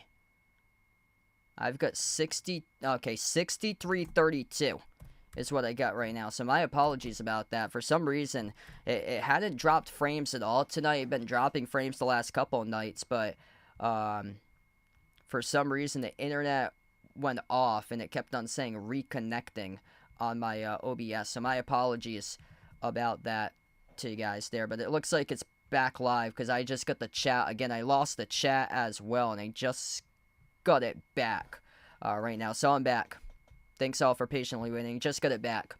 Finals. We're not even close to a minute 56. We're only 10 seconds left to go in this quarter to get the time back. SGA downhill to the rim, soars up and scores with a left-hand layup. Final seconds left to go to close out the end of this second quarter. This game isn't even close. It's 65-32 at the end of quarter number 2. Wow. Not even close. I gotta refresh my pages. Yeah, it says I lost internet connection for like a minute or so. So my apologies about that. Where I am, it lost internet connection for a minute there. So we are through the first half, and this game has been dreadful tonight. If you guys enjoy the stream, make sure to smash the thumbs up, hit the like, hit the subscribe, and hopefully we'll get back to where we were. Eventually, we had like 300 plus until I just lost a lot of people because it had the loading circle on my end. Yeah, I guess it glitches from time to time, like losing the internet for some reason. It's very odd. So I was on. They should just mute Stephen A. Like, because every single take that he's had recently has been wrong on First Take. So this is where I left off before I got cut off. Oh man. So Tyrese Haliburton dropped down 30+ points in after both times that Stephen A said that Haliburton's not a superstar. And then ESPN, the topic ever since like the conference semifinals has been, is Anthony Edwards the face of the league? And they were going back and forth today on ESPN about that with Mad Dog and Stephen A. about the face of the league. And Mad Dog kept on shouting out, he hasn't won anything yet. He hasn't won anything yet. And that was a topic. Once again, I mean, he's only 23. There's still a lot of growth that needs to be done. That's a topic that we should probably look upon for the media once Minnesota gets to the finals. Something they haven't done yet is to get to the finals.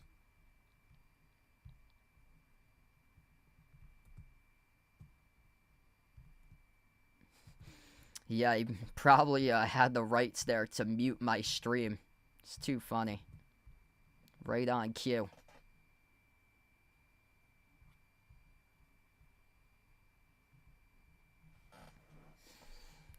Nobody has scored double digits for the T-Wolves. Anthony Edwards, 9 points on 7 missed shots, 3 for 10 from the floor, 0 for 5 from the perimeter.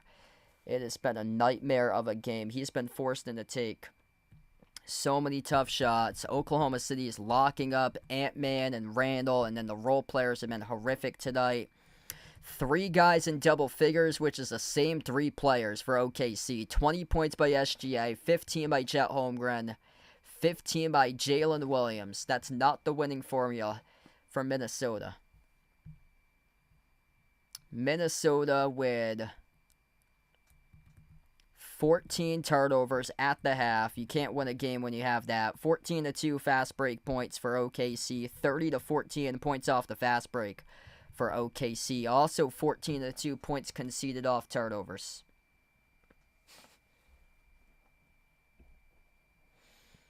Man, this is just such a downer. T-Wolves got a lot of question marks in the offseason that they have to solve. Like, starting off this game, they're simply outnumbered with guys who can score the basketball on the floor. So they're playing 3-on-5 starting off this game because Rudy Gobert can't score. And then Mike Conley, he's way past his prime for Mike Conley. 37 years old for Mike Conley. Both of them have 0 right now at halftime. So a combined 23 minutes out of Gobert and Conley with 0 points each, a minus 25 combined for those 2 guys. Naz Reid, 4 turnovers for him tonight. Like, he's gone into the playoffs and he's just not looked like himself, a regular season player. It looks like out of Naz Reid, but the playoffs, he just doesn't look like that special guy that we saw last year that was 6th man of the year. Julius Randle, it's been a turnover nightmare for him. 4 turnovers in this first half. Like, he should be the number 3 option on this T-Wolves squad, not the 2. Like, they need a number 2 option on this T-Wolves squad.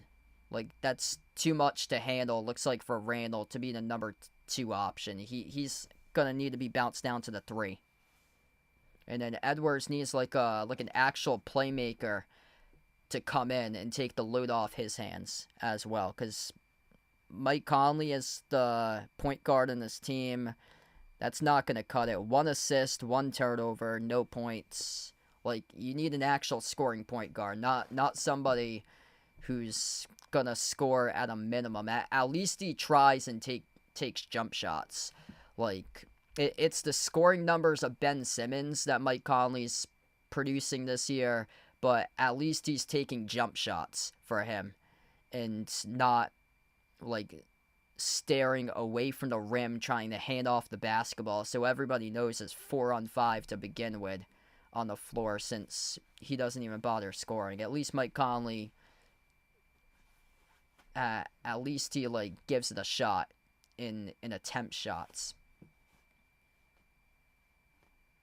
Yeah, CJ McCollum. That's a good name there that Jay Ramirez put out in the chat. And a leader as well. I feel like for Minnesota, they need like a leader in the locker room too, like a veteran guy.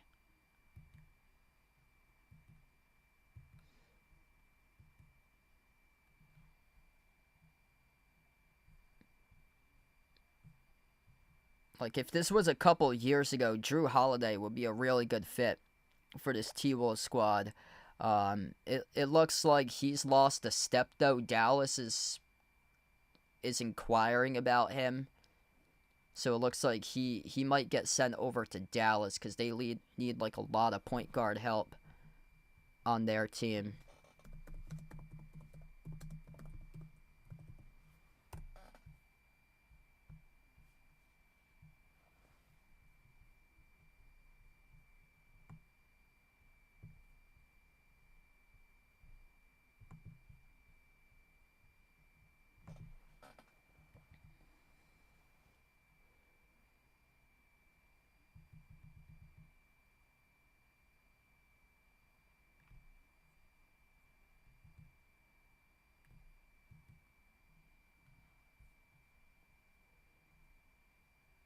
Yeah, looking around the league, some of the names from like disappointing playoff runs that could be on the trade block. Darius Garland is one of those guys out of Cleveland. Like if like he could possibly be a name as well. He's got picked upon though for his defense. Um that's been the issue there. You need like an actual like leader though. Like Trey Young would be a no. Like that would hurt this team poorly. Like probably more so like a 2 option.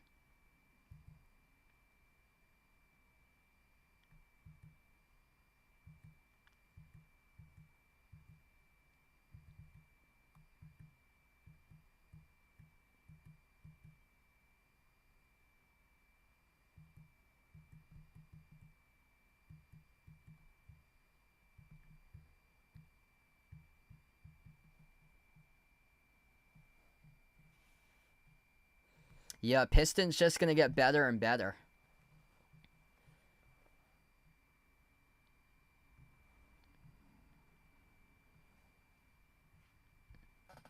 Yeah, Pistons gonna be a dangerous team coming up in the future. Like some of those teams that got eliminated from the playoffs, like the back end East teams, a lot of those teams gonna be improved next year. The Pistons, the Magic. Out in the West, Houston was the 2 seed, but that was like an overachieving year from them. Now they just have to like build a roster, finding their next like superstar for their team. That's what they were lacking, was a star player for them. Yeah, Magic were dealing with a lot of injuries last year. But Bunkero was in and out. Wagner missed quite a bit of time. They definitely weren't the typical 7 seed in this playoffs. They were like around the number 4 spot throughout most of the year for them.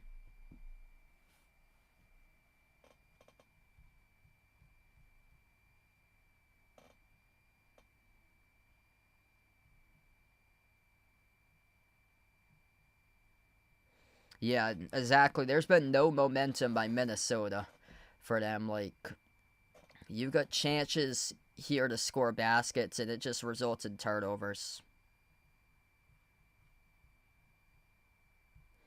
Yeah, it's unfortunate that Dame's gonna miss next season, so the Bucks are basically stuck with Dame for next year.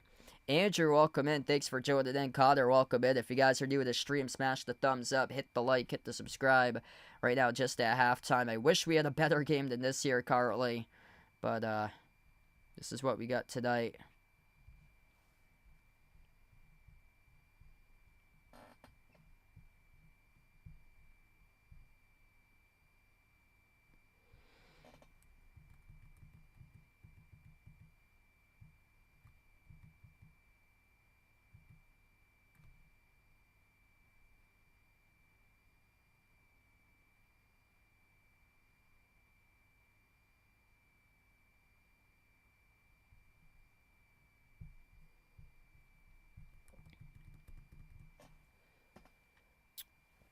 Let's see, out in the East, I go with Pacers, Cavs. Pistons are going to be up there. Magic will be up there. And I bet the Knicks are going to be active with their trades there. Yeah, Knicks should be top 5 next year. They might even undergo a coaching change next year. If I don't know about the Celtics next year at all, depending on who they get or so. If the Celtics make the right moves and commit towards being a contender, I can see them probably around like the 6 or 7 mark. I think it's going to be quite difficult since the Pistons and Magic are rising to get them to the top 5 for next year. They would have to have like one heck of a trade or so that they would get better at, which is going to be tough because the value for Porzingis just isn't there right now. I think that they might even keep Porzingis to the trade deadline. They're probably going to shop Drew Holiday and Sam Hauser. That might be it in the offseason. Philadelphia's probably going to be significantly better next year if Joel Embiid comes back healthy. I really don't know how long he's going to have in his career left. Like, he went from averaging 33 points per game to scoring around like 22 this past year. He just wasn't himself. He should have never played for the Olympics team for Embiid. If you're dealing with an injury during the summer, just be honest and sit out during the Olympics and don't even compete. Don't even put the season in risk. And he didn't even care about his team or anything.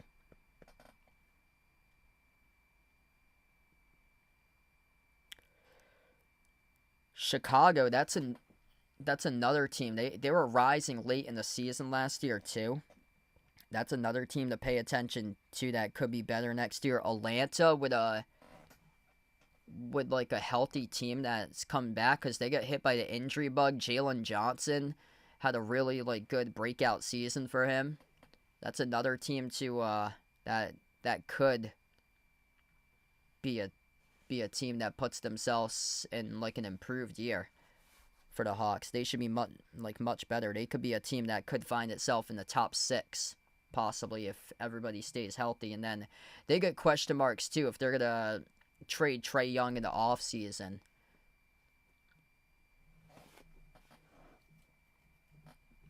Actually, trading Trae Young might help out the Hawks because he's such a defensive liability. His shot selection's terrible. He just jacks up a bunch of shots, so it's all like high volume scoring for him. What's good, Charles? Welcome in. Thanks for joining in. I think we're going to go back to action very soon here. Yeah, we're going to go back to action within the next couple moments. So, unfortunately, I can't get out Mr. Tops right now because we're going to go back to action very, very soon.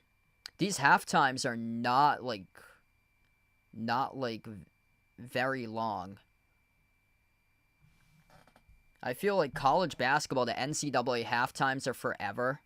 These NBA playoff halftimes, though, they go by so fast. Like, this didn't even feel like halftime.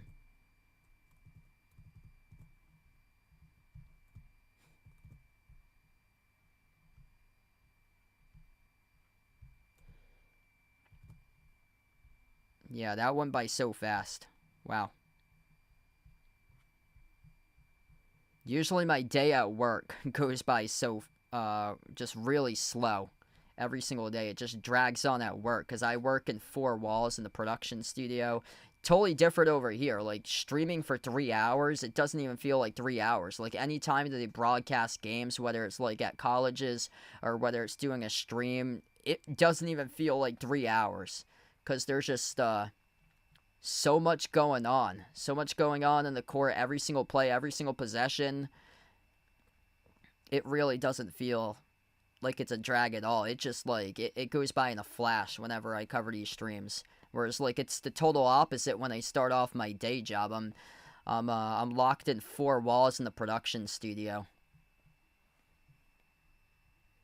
65-32 as we get in the third quarter right now. This game, not good start. Right now for the Minnesota Timberwolves. Jalen Williams, bounce pass, low block, wide open. It is good, up and in off the glass by Isaiah Hartenstein.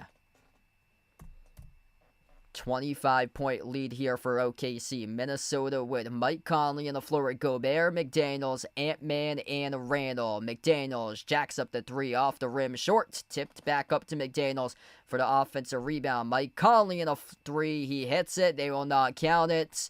Far side of the floor getting knocked down with Hartenstein. It's an offensive foul charge to Minnesota.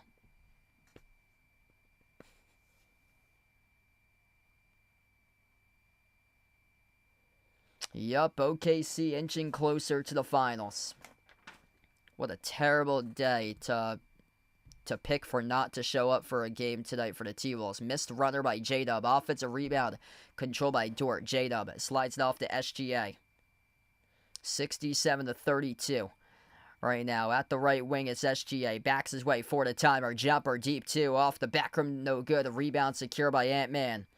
Edwards up to 6 rebounds tonight. Edwards inside the key. Edwards, follow-away shot. No good off the mark. Looking for the foul call. Couldn't get it. Refs going to have them play on after that as Holmgren collected the defensive rebound. SGA slices his way right to the rim. Backdoor and scores the layup.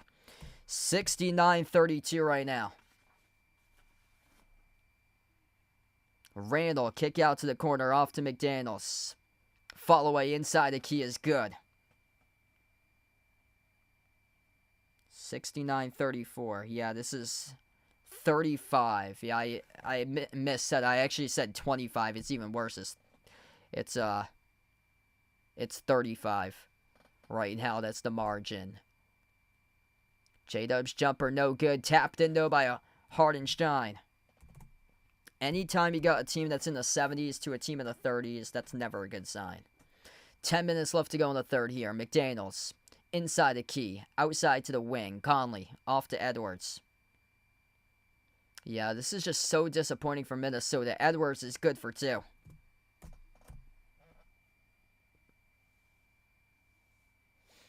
Yeah, that game 4 was a one that they really needed to get for Minnesota. It's so difficult to go on the road, pick up a win at OKC. OKC's crowd has been the 7th man throughout the course of their playoff run for them. Their 6th man's been Caruso, runner, right down the middle by Hartenstein. Hartenstein having a good game tonight. 8 points for him tonight. Randall over Hartenstein. Inside the key, goes up, gets fouled. 2 shots here. Coming up at the line.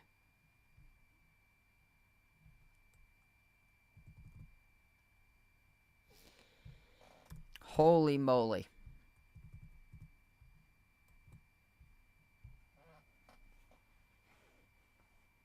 There's been a lot of bad beatdowns in these playoff games. Like, not only this year, but the past couple of years.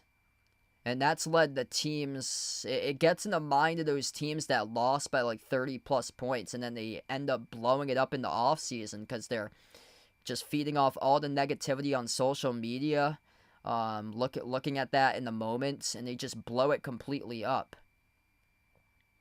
I mean, there's parts here for the T-Wolves to build upon, but it's all about getting better if you're Minnesota.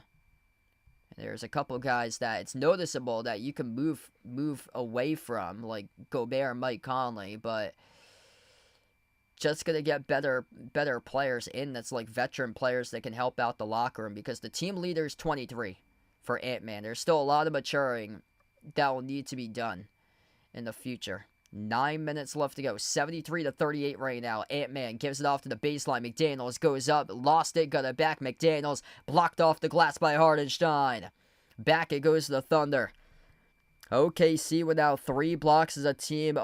Holmgren has 2. Hartenstein with his first block of the game. SGA jumper, no good off the mark. Hartenstein saves it the baseline for a moment, but tapped it out of bounds. Head back to the T-Wolves. Nope, didn't really miss anything in this one. Michael, welcome back in. Yeah, this game has not been a good game. Minnesota complete no-show tonight. Seagull, welcome back in, bud. Hope all is going well. He's going for the Thunder now, even if the Pacers win. Yeah, it's looking like Thunder Pacers, and that's what I've been saying for the last couple weeks since the Celtics got eliminated. Both of those teams are the top 2 teams in depth in the playoffs. Chet Holmgren around the perimeter. Cross-court pass off to J-Dub. J-Dub, low block, bounce pass. Hardenstein, runner, off the mark, no good. And the key Gobert with a defensive board. Down to 8 minutes left to go in the third here. Anthony Edwards on top. Towards his right. Takes on Lou Dort. Been locking up him in this entire series. And Ant-Man shoots an air ball. Just a lot of way too much trying to do for everybody from Minnesota. Anthony Edwards, everybody else for his team. 15 turnovers, 15 made field goals. That's not a good sign when you've turned it over as many times as you've made baskets in the game. Missed lob there by Jalen Williams as it sailed off the top of the fingertips of Hardenstein in transition. Edwards rips down the three. 73-43, a 30-point game. Timeout on the floor with the Thunder. 7:36 left to go in the third.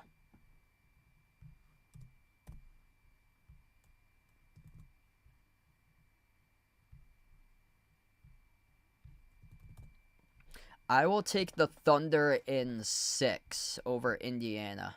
Indiana's a really good deep scoring team. They're going to put multiple guys in double digits, but OKC is going to blitz. They're probably going to blitz Siakam and then Halliburton probably. And those two guys, they're probably going to blitz the most and then force the other players to beat them. The thing is that Indiana's shooting the cover off the ball, but they haven't really seen a defense like OKC. They got a Bucks team that wasn't really known for their defense this year. They took on an injured Celtics team, and they've taken on a Knicks team that usually, under Tibbs, is known for their defense, and they've been the opposite this year.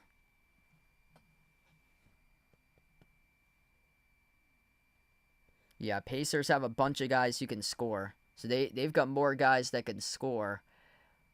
Thunder got lockdown defenders constantly. Should make it a really good series. Like, if it was any other team, if it was Thunder-Knicks, then the Thunder are sweeping the Knicks. Like, the Knicks have no chance in that series. The Thunder, with their physicality, is just going to wear down the Knicks.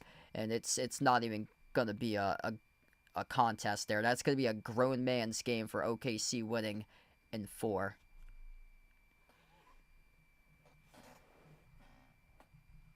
But yeah, I think the Pacers can stretch it out to 6, possibly even 7, because of their scoring depth. OKC's got defenders all over the place. OKC went 2-0 against Indiana in the regular season.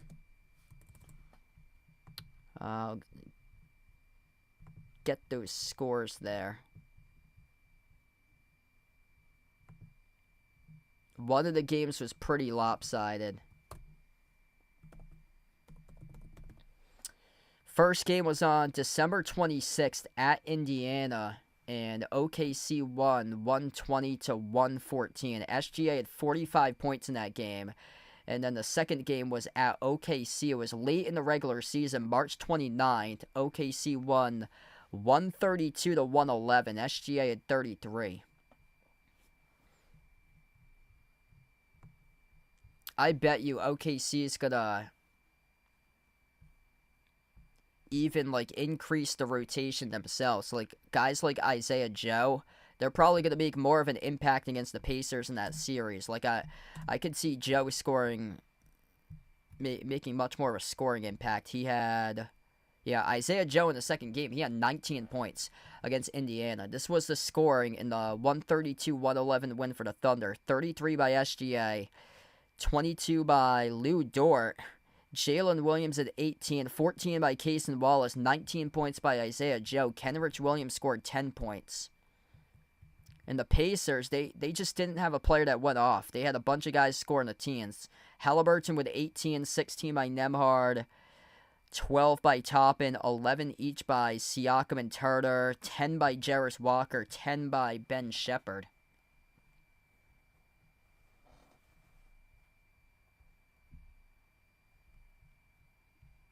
We come back to after the timeout here. Oklahoma City just responded with a basket. That was Jalen Williams off the deep 2 jumper.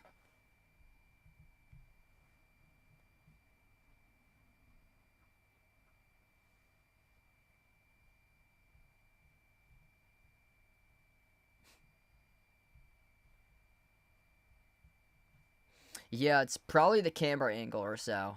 I got my laptop at an angle, so it's actually like a regular cap that they have. I think it's one of those like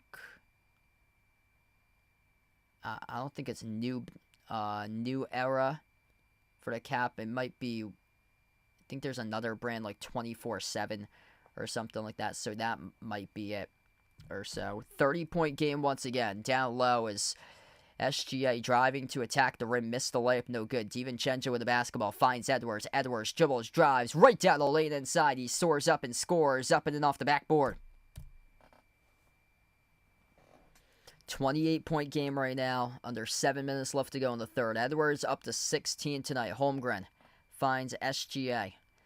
SGA around the wing of the perimeter. SGA, step back jumper, 18-footer over. Naz Reid, he cans it. Just makes it look so easy out there, getting to all his spots for Shai Gilgeous-Alexander. SGA tonight with 22 right now. 17 by J-Dub, 15 by Holmgren. As the T-Wolves, they finally start to put together a couple possessions that they can string together. Julius Randle splashes the triple. 27-point game. You need stops. And time keeps on ticking off the clock. Holmgren soars up, backdoor layup, followed by Naz Reid. 2 free throws coming up here by Chet Holmgren.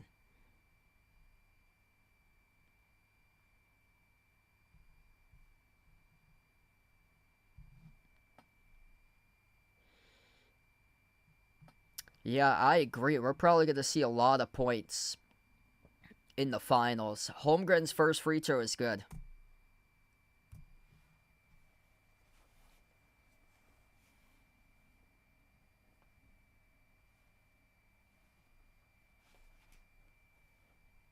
Second shot by Chet, missed off the back rim. Chet, offensive rebounds. Called into over the back violation, though. So that's on Chet Holmgren on the loose ball foul. Back it goes to Minnesota. 28-point game. Ant-Man slicing defenders. Ant-Man inside the key. Attacking on Chet. We have another personal foul charged to OKC. This is on SGA holding up Ant-Man as he attacked the paint. So Ant-Man will get free throws out of this. 5:36 left. Got to make your free throws. First one's no good.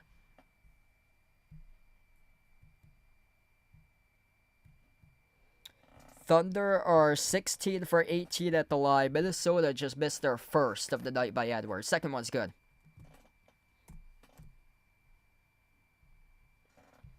$27-point game. OKC with possession. J-Dub slides it off to Caruso. Caruso turns the corner. Kick out. Right corner off to Dort. Dort at the mid-block. Had the ball poked away. Loose. And the refs very delayed the whistle. They call a reach-and foul charge to Naz Reid here. So all of a sudden, this game's starting to get choppy right now.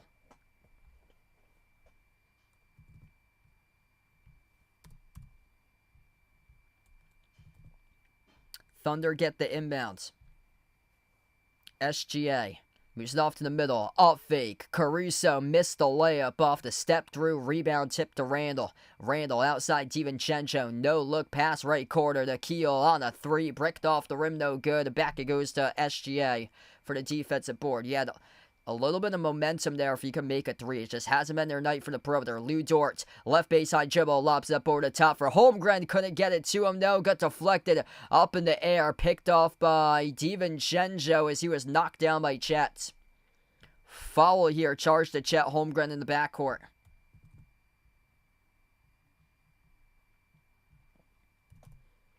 Both of these teams yet to go over the bonus, though. right now in this third quarter. Ant-Man. Edge in the midcourt logo for Edwards. Edwards, switch guarded by Chet at the left wing. Bounce pass on top off the Nikhil. Dribbles up. Kick out. Quarter. Randall. Quarter three. Splashes it. All right, it's getting interesting right now. It's a 24-point game they've cut it down to. 78-54.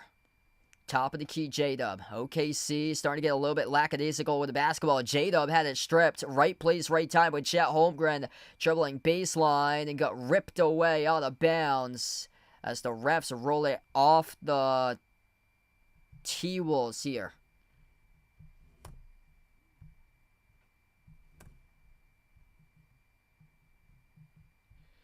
So this will stay OKC possession. 22-13 T-Wolves in this third quarter for the box score. Inbound to Kenrich Williams. Bounce pass off to SGA. SGA, step back three in the air. Off the back rim, no good. Hit the top of the backboard. Rebound secured by Randall.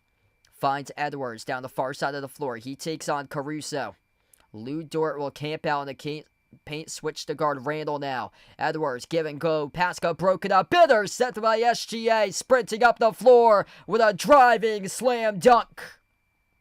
That wrecks all the momentum that Minnesota had. They had a great play drawn up there with Edwards off a give and go from Nikhil at the wing of the perimeter. Off to a cutting Edwards.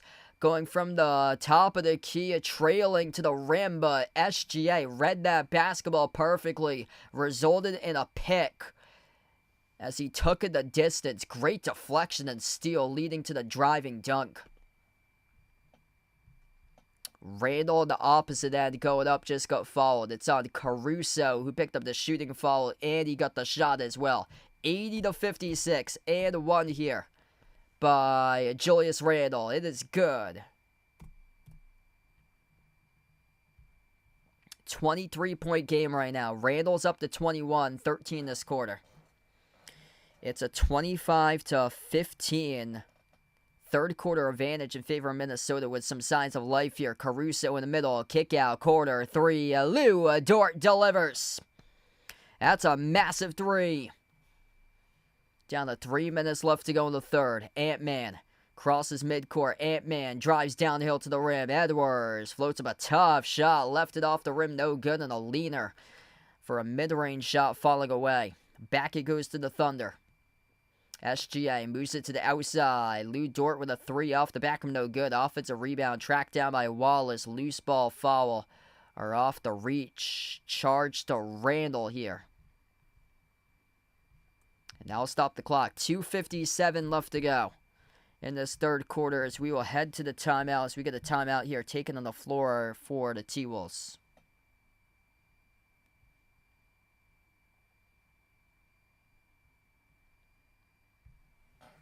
All right, we head over to the timeout. Oh, wow. If you guys are doing the stream, smash the thumbs up, hit the like, hit the subscribe, ring the notification bell as well if you guys would like to be notified here for future live streams on the channel. I'll be back live tomorrow night covering Pacers against Knicks in Game 5.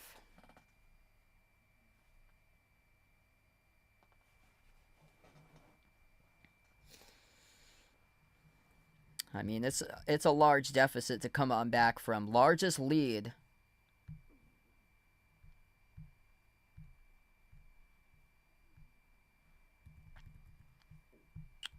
was 37 by the Thunder. 16 turnovers by Minnesota, 8 by OKC. And that's led to fast break points being 16-5, 16-8 points off turnovers in favor of the Thunder.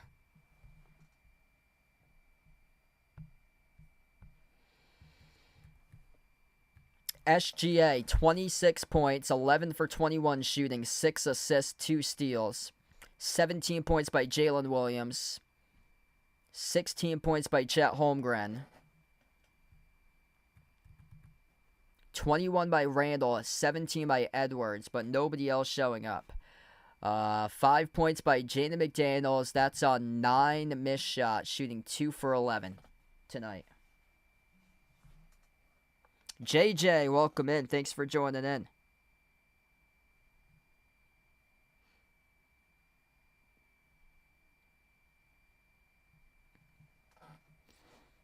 Yeah, Minnesota's made it a little bit interesting, but the response for OKC every single time during the last game when Minnesota would score, they would shut down the door. And that's what happened on the run. Once again, Lou Dort had that massive three that he made from the corner and really just shut down the door in that previous run.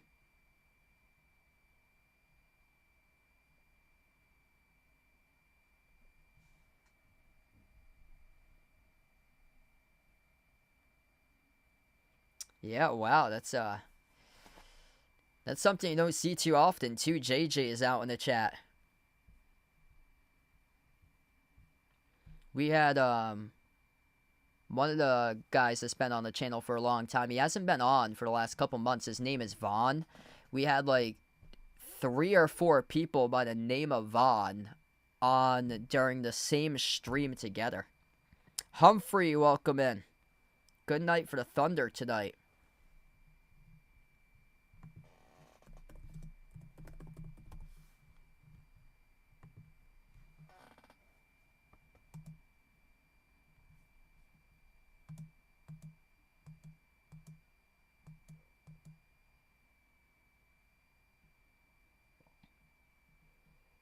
Wow, I'm getting a report here that the Clippers are interested in Drew Holiday too. So I talked about it earlier that Dallas was making phone calls to Boston, receiving interest in possibly Drew Holiday. Now the Clippers are receiving interest. If the Clippers put together a trade package that has Zubac and Norman Powell, that's going to significantly make the Celtics better to where they are currently or so. I would be shocked if they give up a guy like Zubac, but that's the position that the Celtics would need. And Norman Powell, that guy's I love his game. That guy is all hustle for him. That's a really, really good player.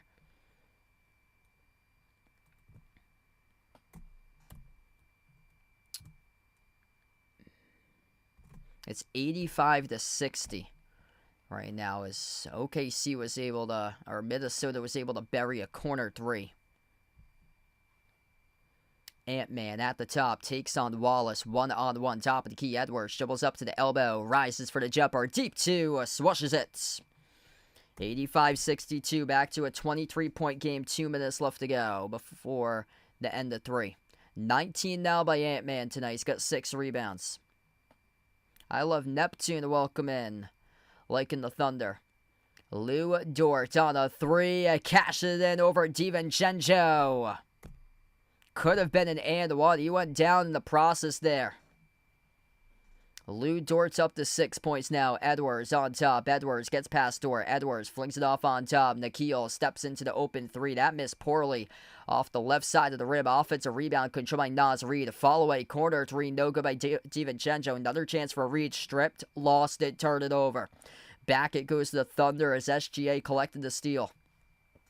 Approaching the final minute left to go in the third. SGA at the top. It dribbles up to the right elbow. SGA working on DiVincenzo. 8 on the timer. Back out to the top here. 4 in the shot clock for SGA. Dribbles up. Leaner inside the key off the back rim. No good. DiVincenzo with a defensive rebound out of the pack. It goes to Nikhil outside of DiVincenzo. On top with Ant-Man. Ant-Man takes on SGA. 12 in the timer. Offensive foul. It's on Naz Reid on the illegal screen. That's a turnover by the T-Wolves.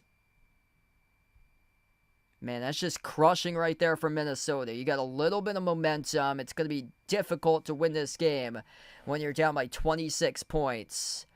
Yeah, you're probably not going to win the game, but if you can get this game back within a reasonable amount of points, like 15 or so, or fewer for them, you're not going to win this battle most likely tonight at all, but yeah, that's tough right there. That wrecks that momentum. 4th personal foul charged to Naz Reid, who has the same amount of fouls as points with 4. Lou Dort, corner 3 over Rudy off the back rim, no good. Rebound secure by Nikhil. 25 seconds left to play in the third. Ant-Man will slow it down. 2-second differential shot clock and game clock. Edwards. Final possession possibly to close out the end of the third. Off the screen set by Nikhil. Takes on a double team. Dort and SGA. Moves out on top off to Nikhil. Nikhil off the mark. No good. Missed the three. Holmgren defensive rebound. And lets the buzzer expire. 88-62 at the end of the third quarter. SGA with 28, Jalen Williams with 17, Chet Holmgren with 16, and the Oklahoma City Thunder are 12 minutes away from making an appearance in the NBA Finals. Shai Gilgeous-Alexander, 28 points, leading everybody in this game. Wow, from UConn. That's awesome. Welcome in. Yeah, hit us up out in the chat where you guys are from out here. I know we get a lot of awesome supporters out in the Philippines, but wow, I think you're my first one from UConn.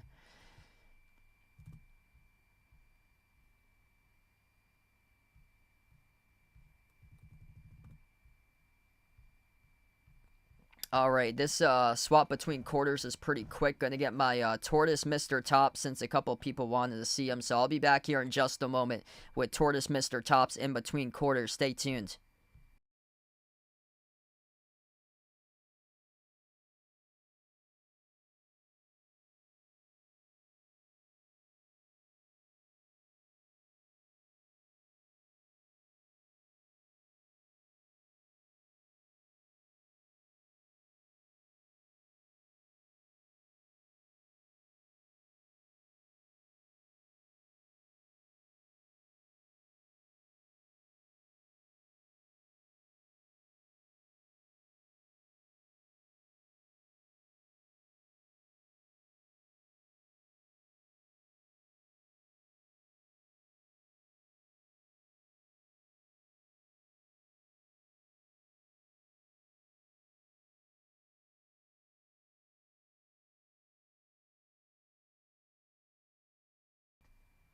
Alright, so I brought my Tortoise on here before the start of fourth quarter, Mr. Tops, and I got you there. I thought it was Yukon, Canadian territory, but out of Yukon, Oklahoma.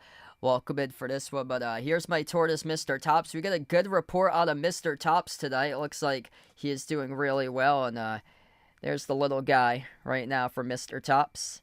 And, oh yeah, he is active. He wants the Thunder to win. Look at his claws moving around right now. Yeah, you want to deflect the ball just like the Thunder's defense does. You love deflections, don't you? Yeah, you like it when you see a lot of steals in the game. Good job, buddy. He's kicking around quite a bit. He's got a little bit of dirt or so. Anything you want to say, Mr. Tops, buddy? Oh, he's hissing a couple of times. There you go, buddy. He's getting his words out.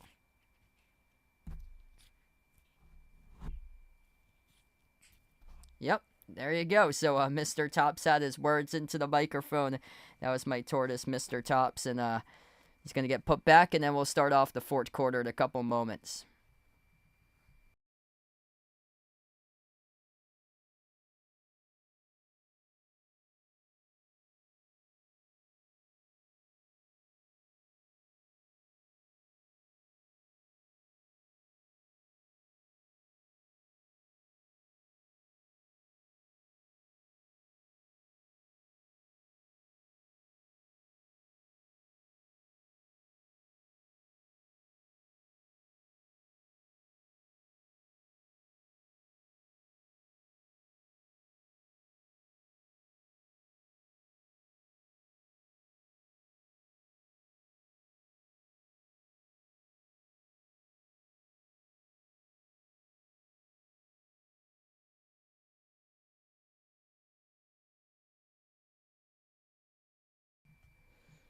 All right, 88-62 as we start off the fourth quarter. Jada missed quarter three. Caruso offensive rebound. Open three.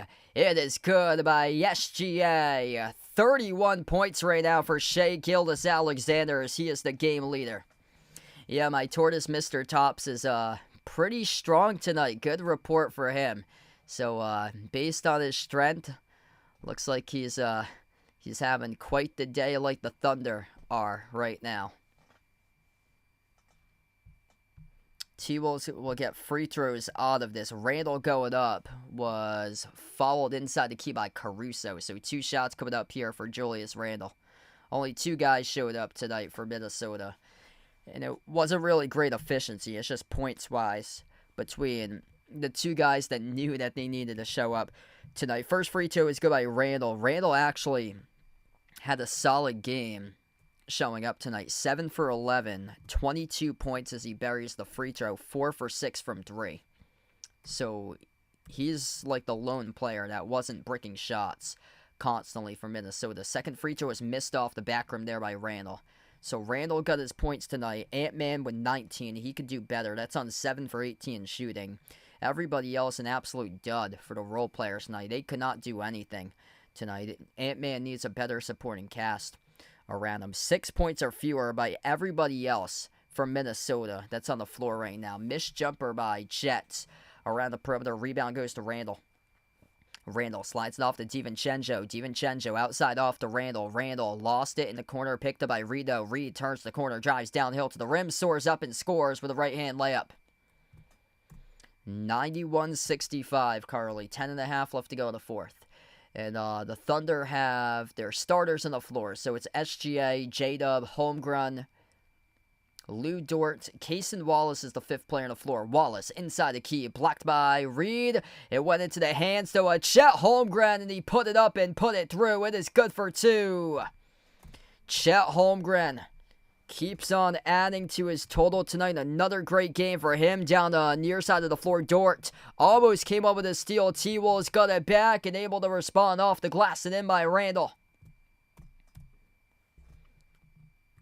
Chet Holmgren tonight has 18 Carly. Under 10 minutes left to play. SGA at the top, dribbles up, drives downhill. SGA inside the key, got it, and the foul. Shea Gilgeous-Alexander to and one coming up. Too good. He is just too good tonight on the floor. They got the defense to certainly match with the Pacers' offense. I feel like it's going to be a high-scoring game. I expect the Thunder to get a lot more out of the role players, like guys like Cason Wallace, Isaiah Joe. Like, those guys could actually make a scoring impact in that series against the Pacers. That could be a shootout. 96-67. SGA is up to 34 points right now on the floor as Naz Reid floats up the shot and scores. 9.5 left to go in this one. SGA slides it off to Holmgren. Pops up for the corner 3. And he drills it. Chet Holmgren, bang, bang. Open at the corner with a triple. They're going to call it a deep 2, actually. 1 foot on the 3-point line. 1 foot was behind the 3-point mark. The other foot behind the 3-point line. Minnesota, quick 3. Missed off the mark. SGA, bounce pass. Wallace, kick out. Corner 3. Lou. And against the Pacers, I expect guys like Dort, who had 19 points in the previous game against Indiana. Caruso is going to be an X factor. Cason Wallace, Isaiah Joe, Wiggins. Those guys are going to step up, I feel like, offensively during that series. And they could have a couple different double-digit scores rather than their big 3. Their big 3 could pop off. Like, we could see multiple games scoring 40 by SGA. SGA with 34 tonight. 8 assists, 7 rebounds. His player prop just keeps on going up. It was at 32.5, meaning he had to score 33 or greater, or 33 points to hit the over. And he did that. 34 points with 9 minutes left to go in the fourth. 20 points by Chet Holmgren, 17 by J-Dub. 24 by Randall, 19 by Edwards tonight.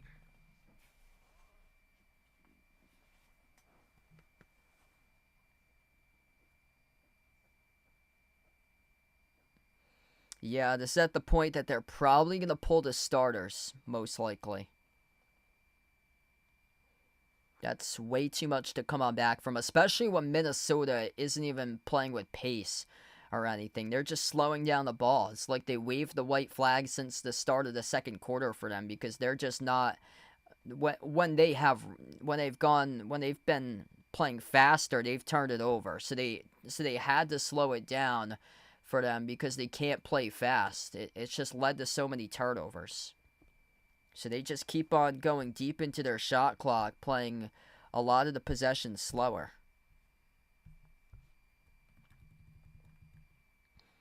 18 turnovers by Minnesota in an elimination game. 9 turnovers tonight by the Thunder. That's been the story of the series. The team that's won the turnover battle has won every single game in the series.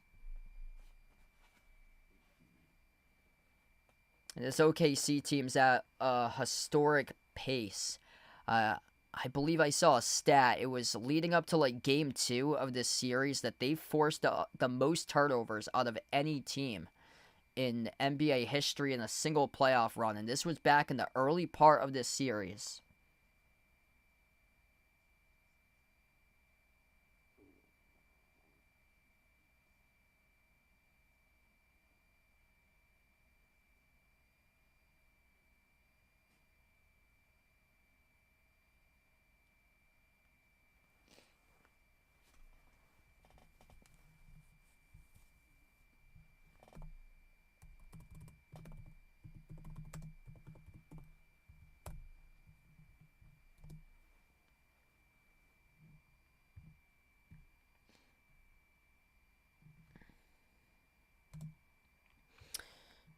Oh, yeah, there's a lot of misinformation as well. On the media, there was something about Russell Westbrook undergoing retirement.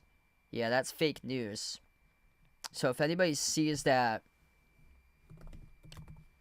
on the media, like anything posted on social media about that, that's fake news.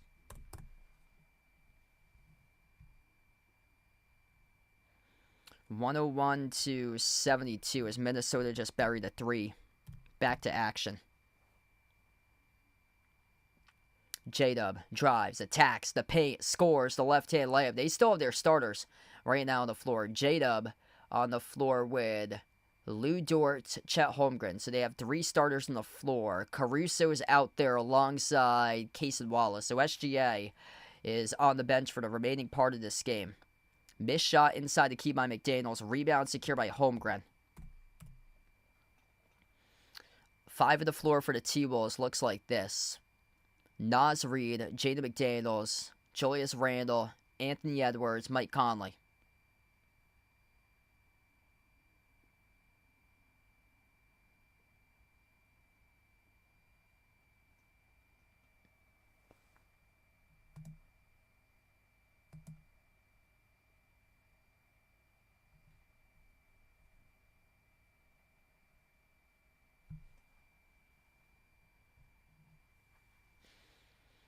Another quick missed shot there by Minnesota. That was off the mark by Reed. Back it goes to the Thunder.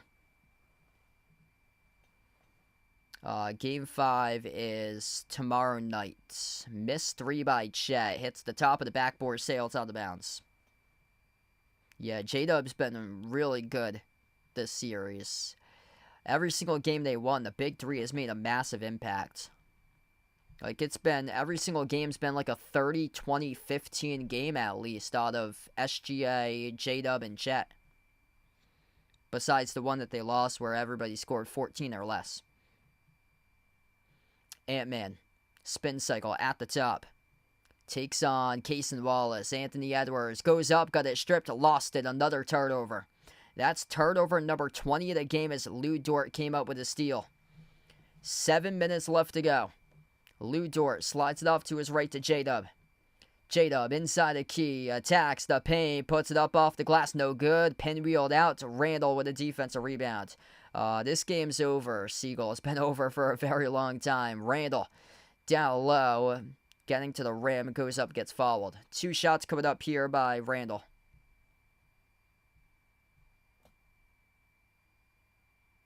Or check that. Check that. This will not lead to the free throw, actually. They say it's a clean block. That's a clean block. So they're going to reset here off the inbound. Randall backs his way. Randall up fake. Sneaks around. Blocked again by Holmgren. OKC has it back here off the Chet Holmgren block. J-Dub outside off the door. 3 right down the middle. 106-72. Lua Dort lights it up with a triple. He's got 12 right now for Dort. 4th made 3 of the game. Man, this Thunder team's putting on a clinic tonight. Timeout again by the T-Wolves. They're down to 2 timeouts left. It's 106-72.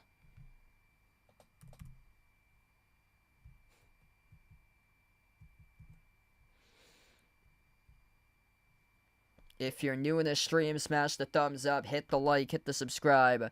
Ring the notification bell as well if you guys would like to be notified for future live streams on the channel.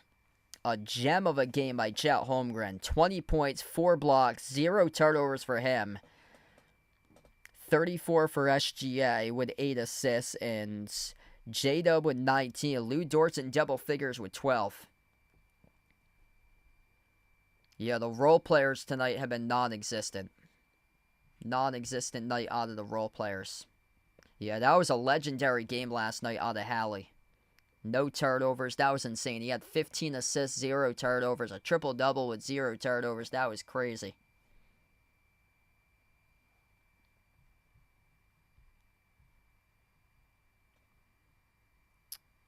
Yeah, I'm unfortunately dropping frames once again. Huh.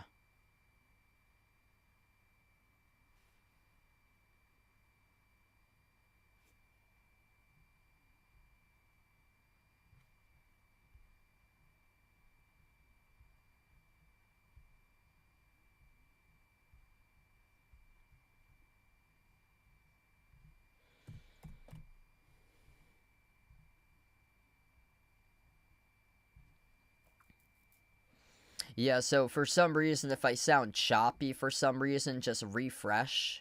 If you refresh the video, it should go back to normal. Because I just dropped frames again for some reason. It'll do that from time to time where it drops frames. It's not an issue on my end, though, because my CPU levels are really low. They're at like 5 and 6.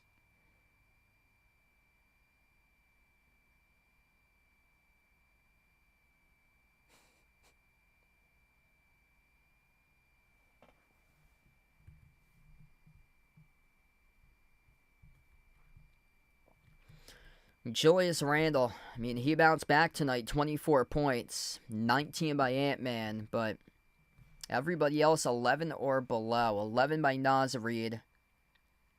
Naz Reid only missed 1 shot tonight, so he didn't have a bad game at all for him. Just a terrible game out of everybody else. Nickeil Alexander-Walker, 0 for 8 in elimination game, 0 points. Mike Conley, 0 points in what could be his final game in his NBA career. Rudy Gobert, 2 points in 19 minutes tonight. McDaniels, 2 for 13 shooting, 5 points.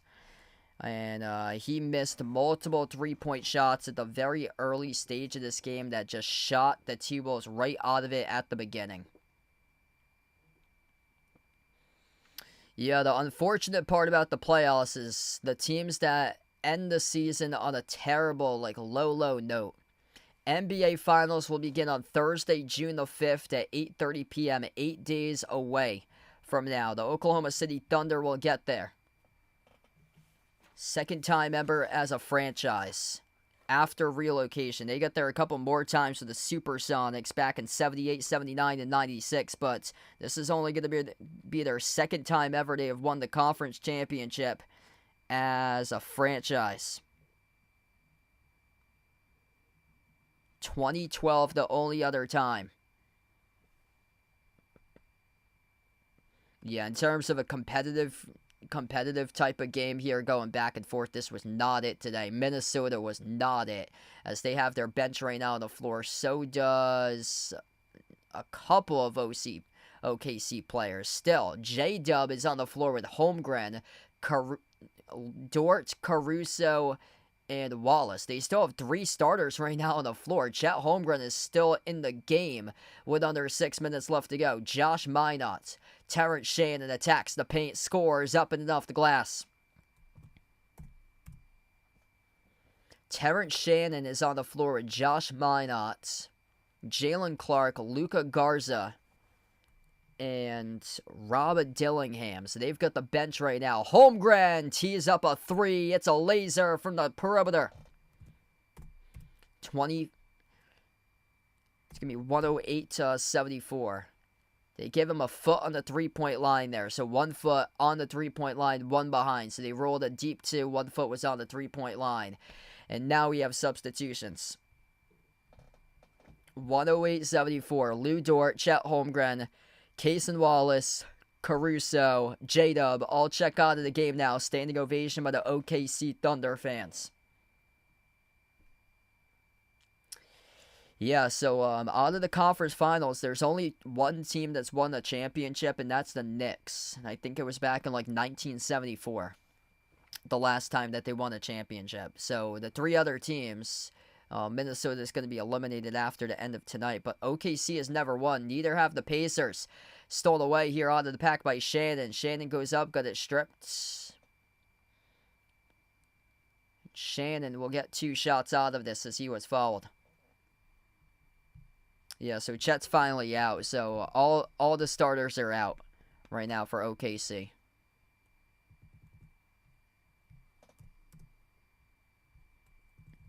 First one's good by Shannon.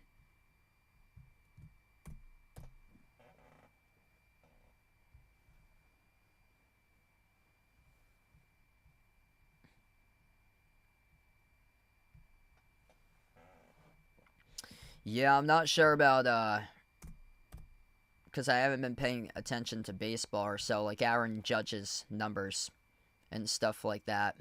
Like I'm kind of focused on this game right now. Isaiah Joe knocks down the triple. If there's a guy that can score buckets in the next series, moving forward into the next matchup, I think that guy could be Isaiah Joe. He's been a walking bucket for him. He was drafted out of Arkansas for Joe. Back in like 2019, he averaged around like 23, 24 points per game for him in college. And he's had some big games this year, like 25, 30-plus point games for Joe. So he's stepped up when there were guys missing this season. Tough way for Ant-Man to finish off this year. Finishes with 19.6 rebounds, 2 assists.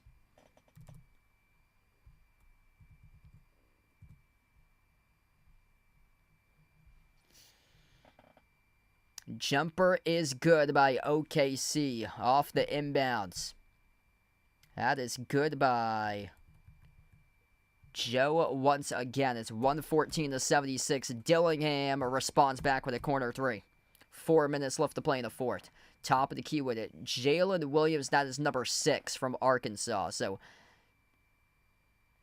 Jalen Williams, number 6, is on the floor right now. J-Dub on the bench. All the bench players are on the court here. Ousmane Dieng, number 13, takes the 3. He makes it. Their bench guys able to hit shots too. Dillingham dribbles up inside the key. Dillingham outside to Jalen Clark. Sends it off to Shannon. Shannon, they got a guy that can build off in the future. Late stage here. A couple playoff games he had pretty solid towards the end of it. For Terrence Shannon for a rookie. That's a guy that can definitely help out and improve the minutes in the rotation next year for Terrence Shannon.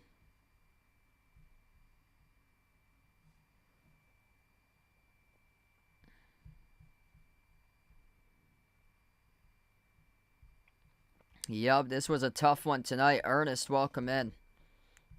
Tough game for Minnesota tonight. It's rough when you end your season like this. Oklahoma City's done it to a couple teams already this year. They broke Denver in that Game 7. Nuggets got some question marks going into the offseason, especially surrounding guys like Russell Westbrook, Michael Porter Jr. They just weren't deep enough to contend in that Game 7. Turnovers were a nightmare in that game for the Nuggets tonight. Turnovers a nightmare for the T-Wolves. That's how it's been throughout the course of the series. It's been the team that's controlled the basketball has won every single game of the series. Joe, a quarter three. This man shooting with confidence. 120-81. Yeah, somebody I know said that he thought the final score prediction for this one would be 125-85. We're almost there, exactly. Right now, missed jumper by Minnesota, rebound secured by number 3 for the Thunder. As OKC turned it over in the backcourt, though. That was Dylan Jones who came up with the rebounds.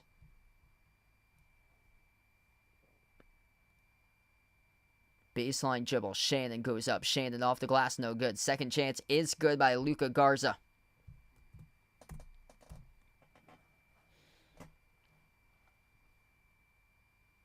Hand off to Dylan Jones.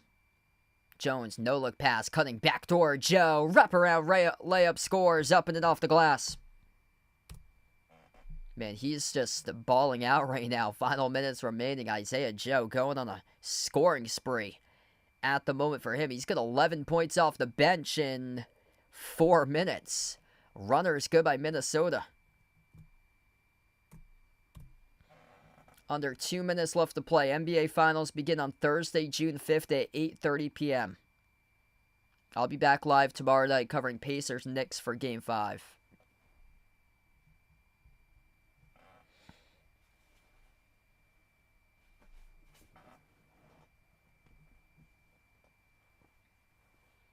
Inbound to Joe.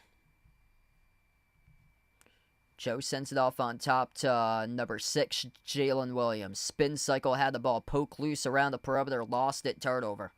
Shannon up the floor. Shannon downhill to the cup. Shannon goes up, gets fouled. 2 free throws coming up. That's on J-Dub, who picked up the shooting foul.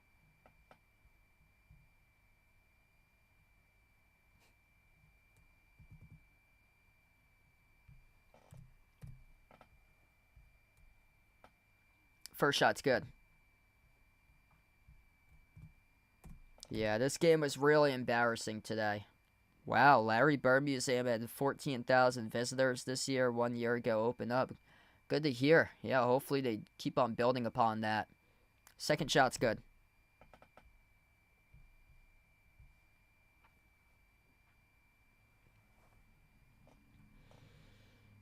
Jay Will. Gives it off to Joe. Turns the corner. Gets past Garza. Kick out to Jang. On top. Jay Will with a 3. No good off the rim. A rebound secured by Shannon. Shannon gave it away. Another turnover. Quickly up the floor. Racing by Minnesota. That is 21 turnovers as a team. And a layup is good by a Jay Mitchell. Issue for the T-Wolves.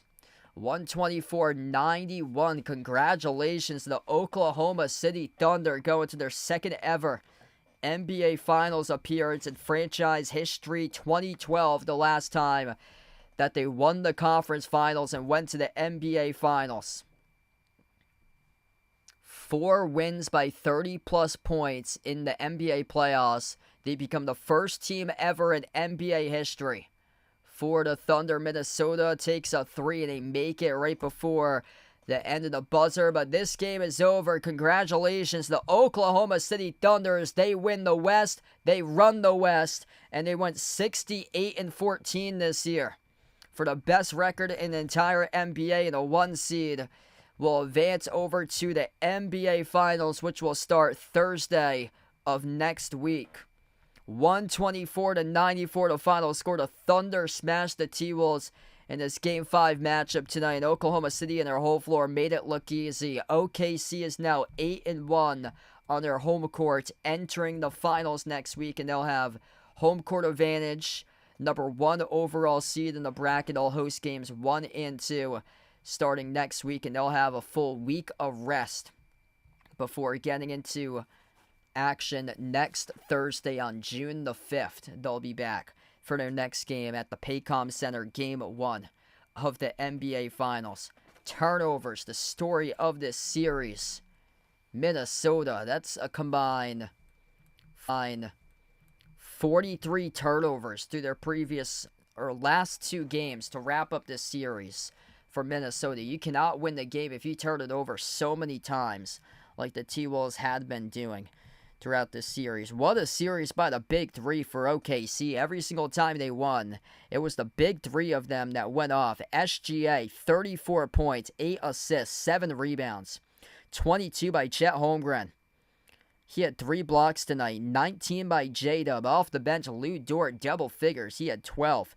11 off the bench in 5 minutes by Isaiah Joe.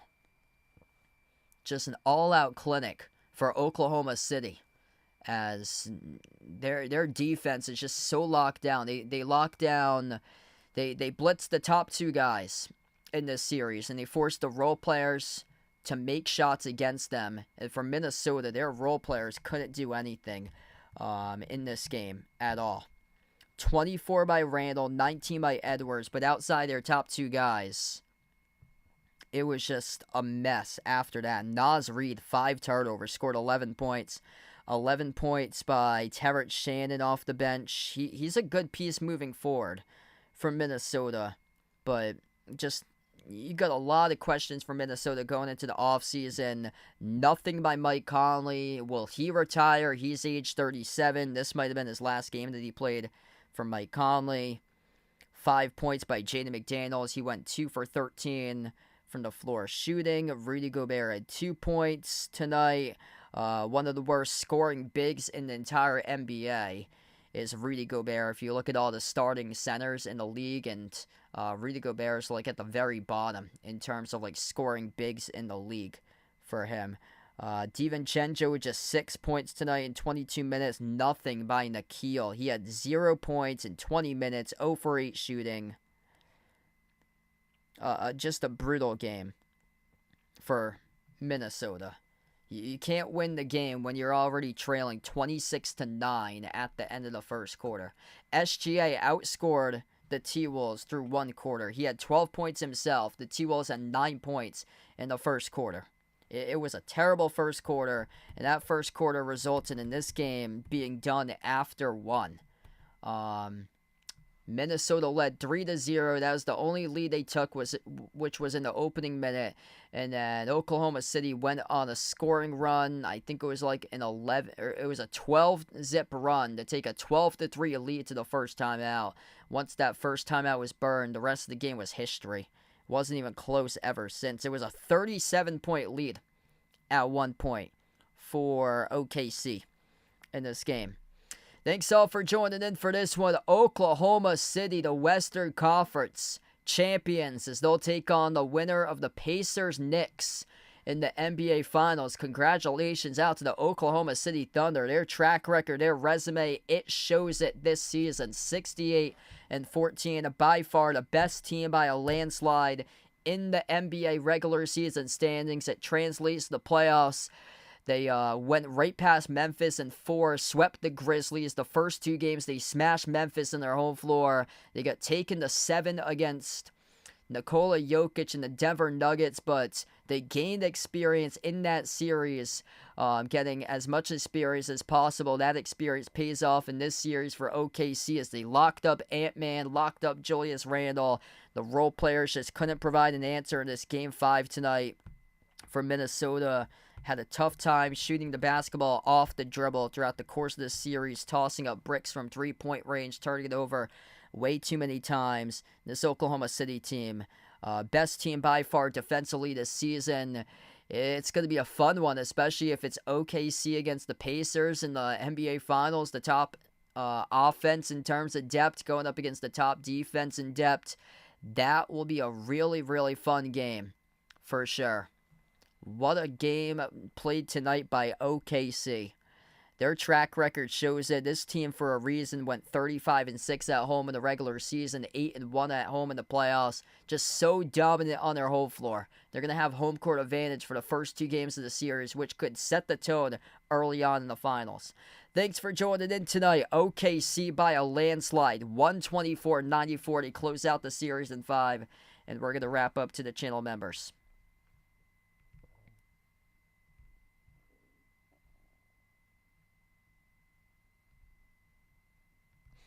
All channel members get a shout out at the end of each and every single one of my live streams here. We got Jason, Bradley, Warren Kelly, I Am Ghost, the Naja Player, Asia, Ice Ice Baby, Katie, Oki, SGA Sports Talk, Lonely Satellite, Natural Nate, Ian, Michael, John, Norma, Jonathan, Guido, Mark, Jobo, Michigan Sports Canabro, Greg, Vegas, Pringle, Fishing Up a Storm, Ride Dog, Woody, Sam, Jed, Flip the Script, Barco, Andre, Andrew, Know Yourself, Pat in the chat, William, the infamous Marty Bar, and Joe. Thanks all for joining in for this one tonight. Oklahoma City, congratulations out to the Thunder. Shea Gilgeous-Alexander, MVP, keeps on delivering throughout the playoffs. He had 34 tonight for the MVP as the Thunder smashed the T-Wolves 124-94. They're presenting the trophy right now for Oklahoma City. Congratulations out to the Thunder as they win this series in 5 on their home court. Thanks for joining in, everybody, tonight. Enjoy the rest of your night here. Congratulations out to the Thunder. I'll be back live tomorrow night covering Pacers against Knicks for Game 5. And congrats out to all the Thunder fans out here as they'll be back in the finals. Western Conference champions, second time ever, first time since 2012. As the Oklahoma City Thunder are going back to the NBA Finals for the second time ever in franchise history, looking for their first ever championship as a franchise after transitioning from Seattle over to OKC. Thanks for joining in, everyone. Enjoy the rest of your Wednesday night.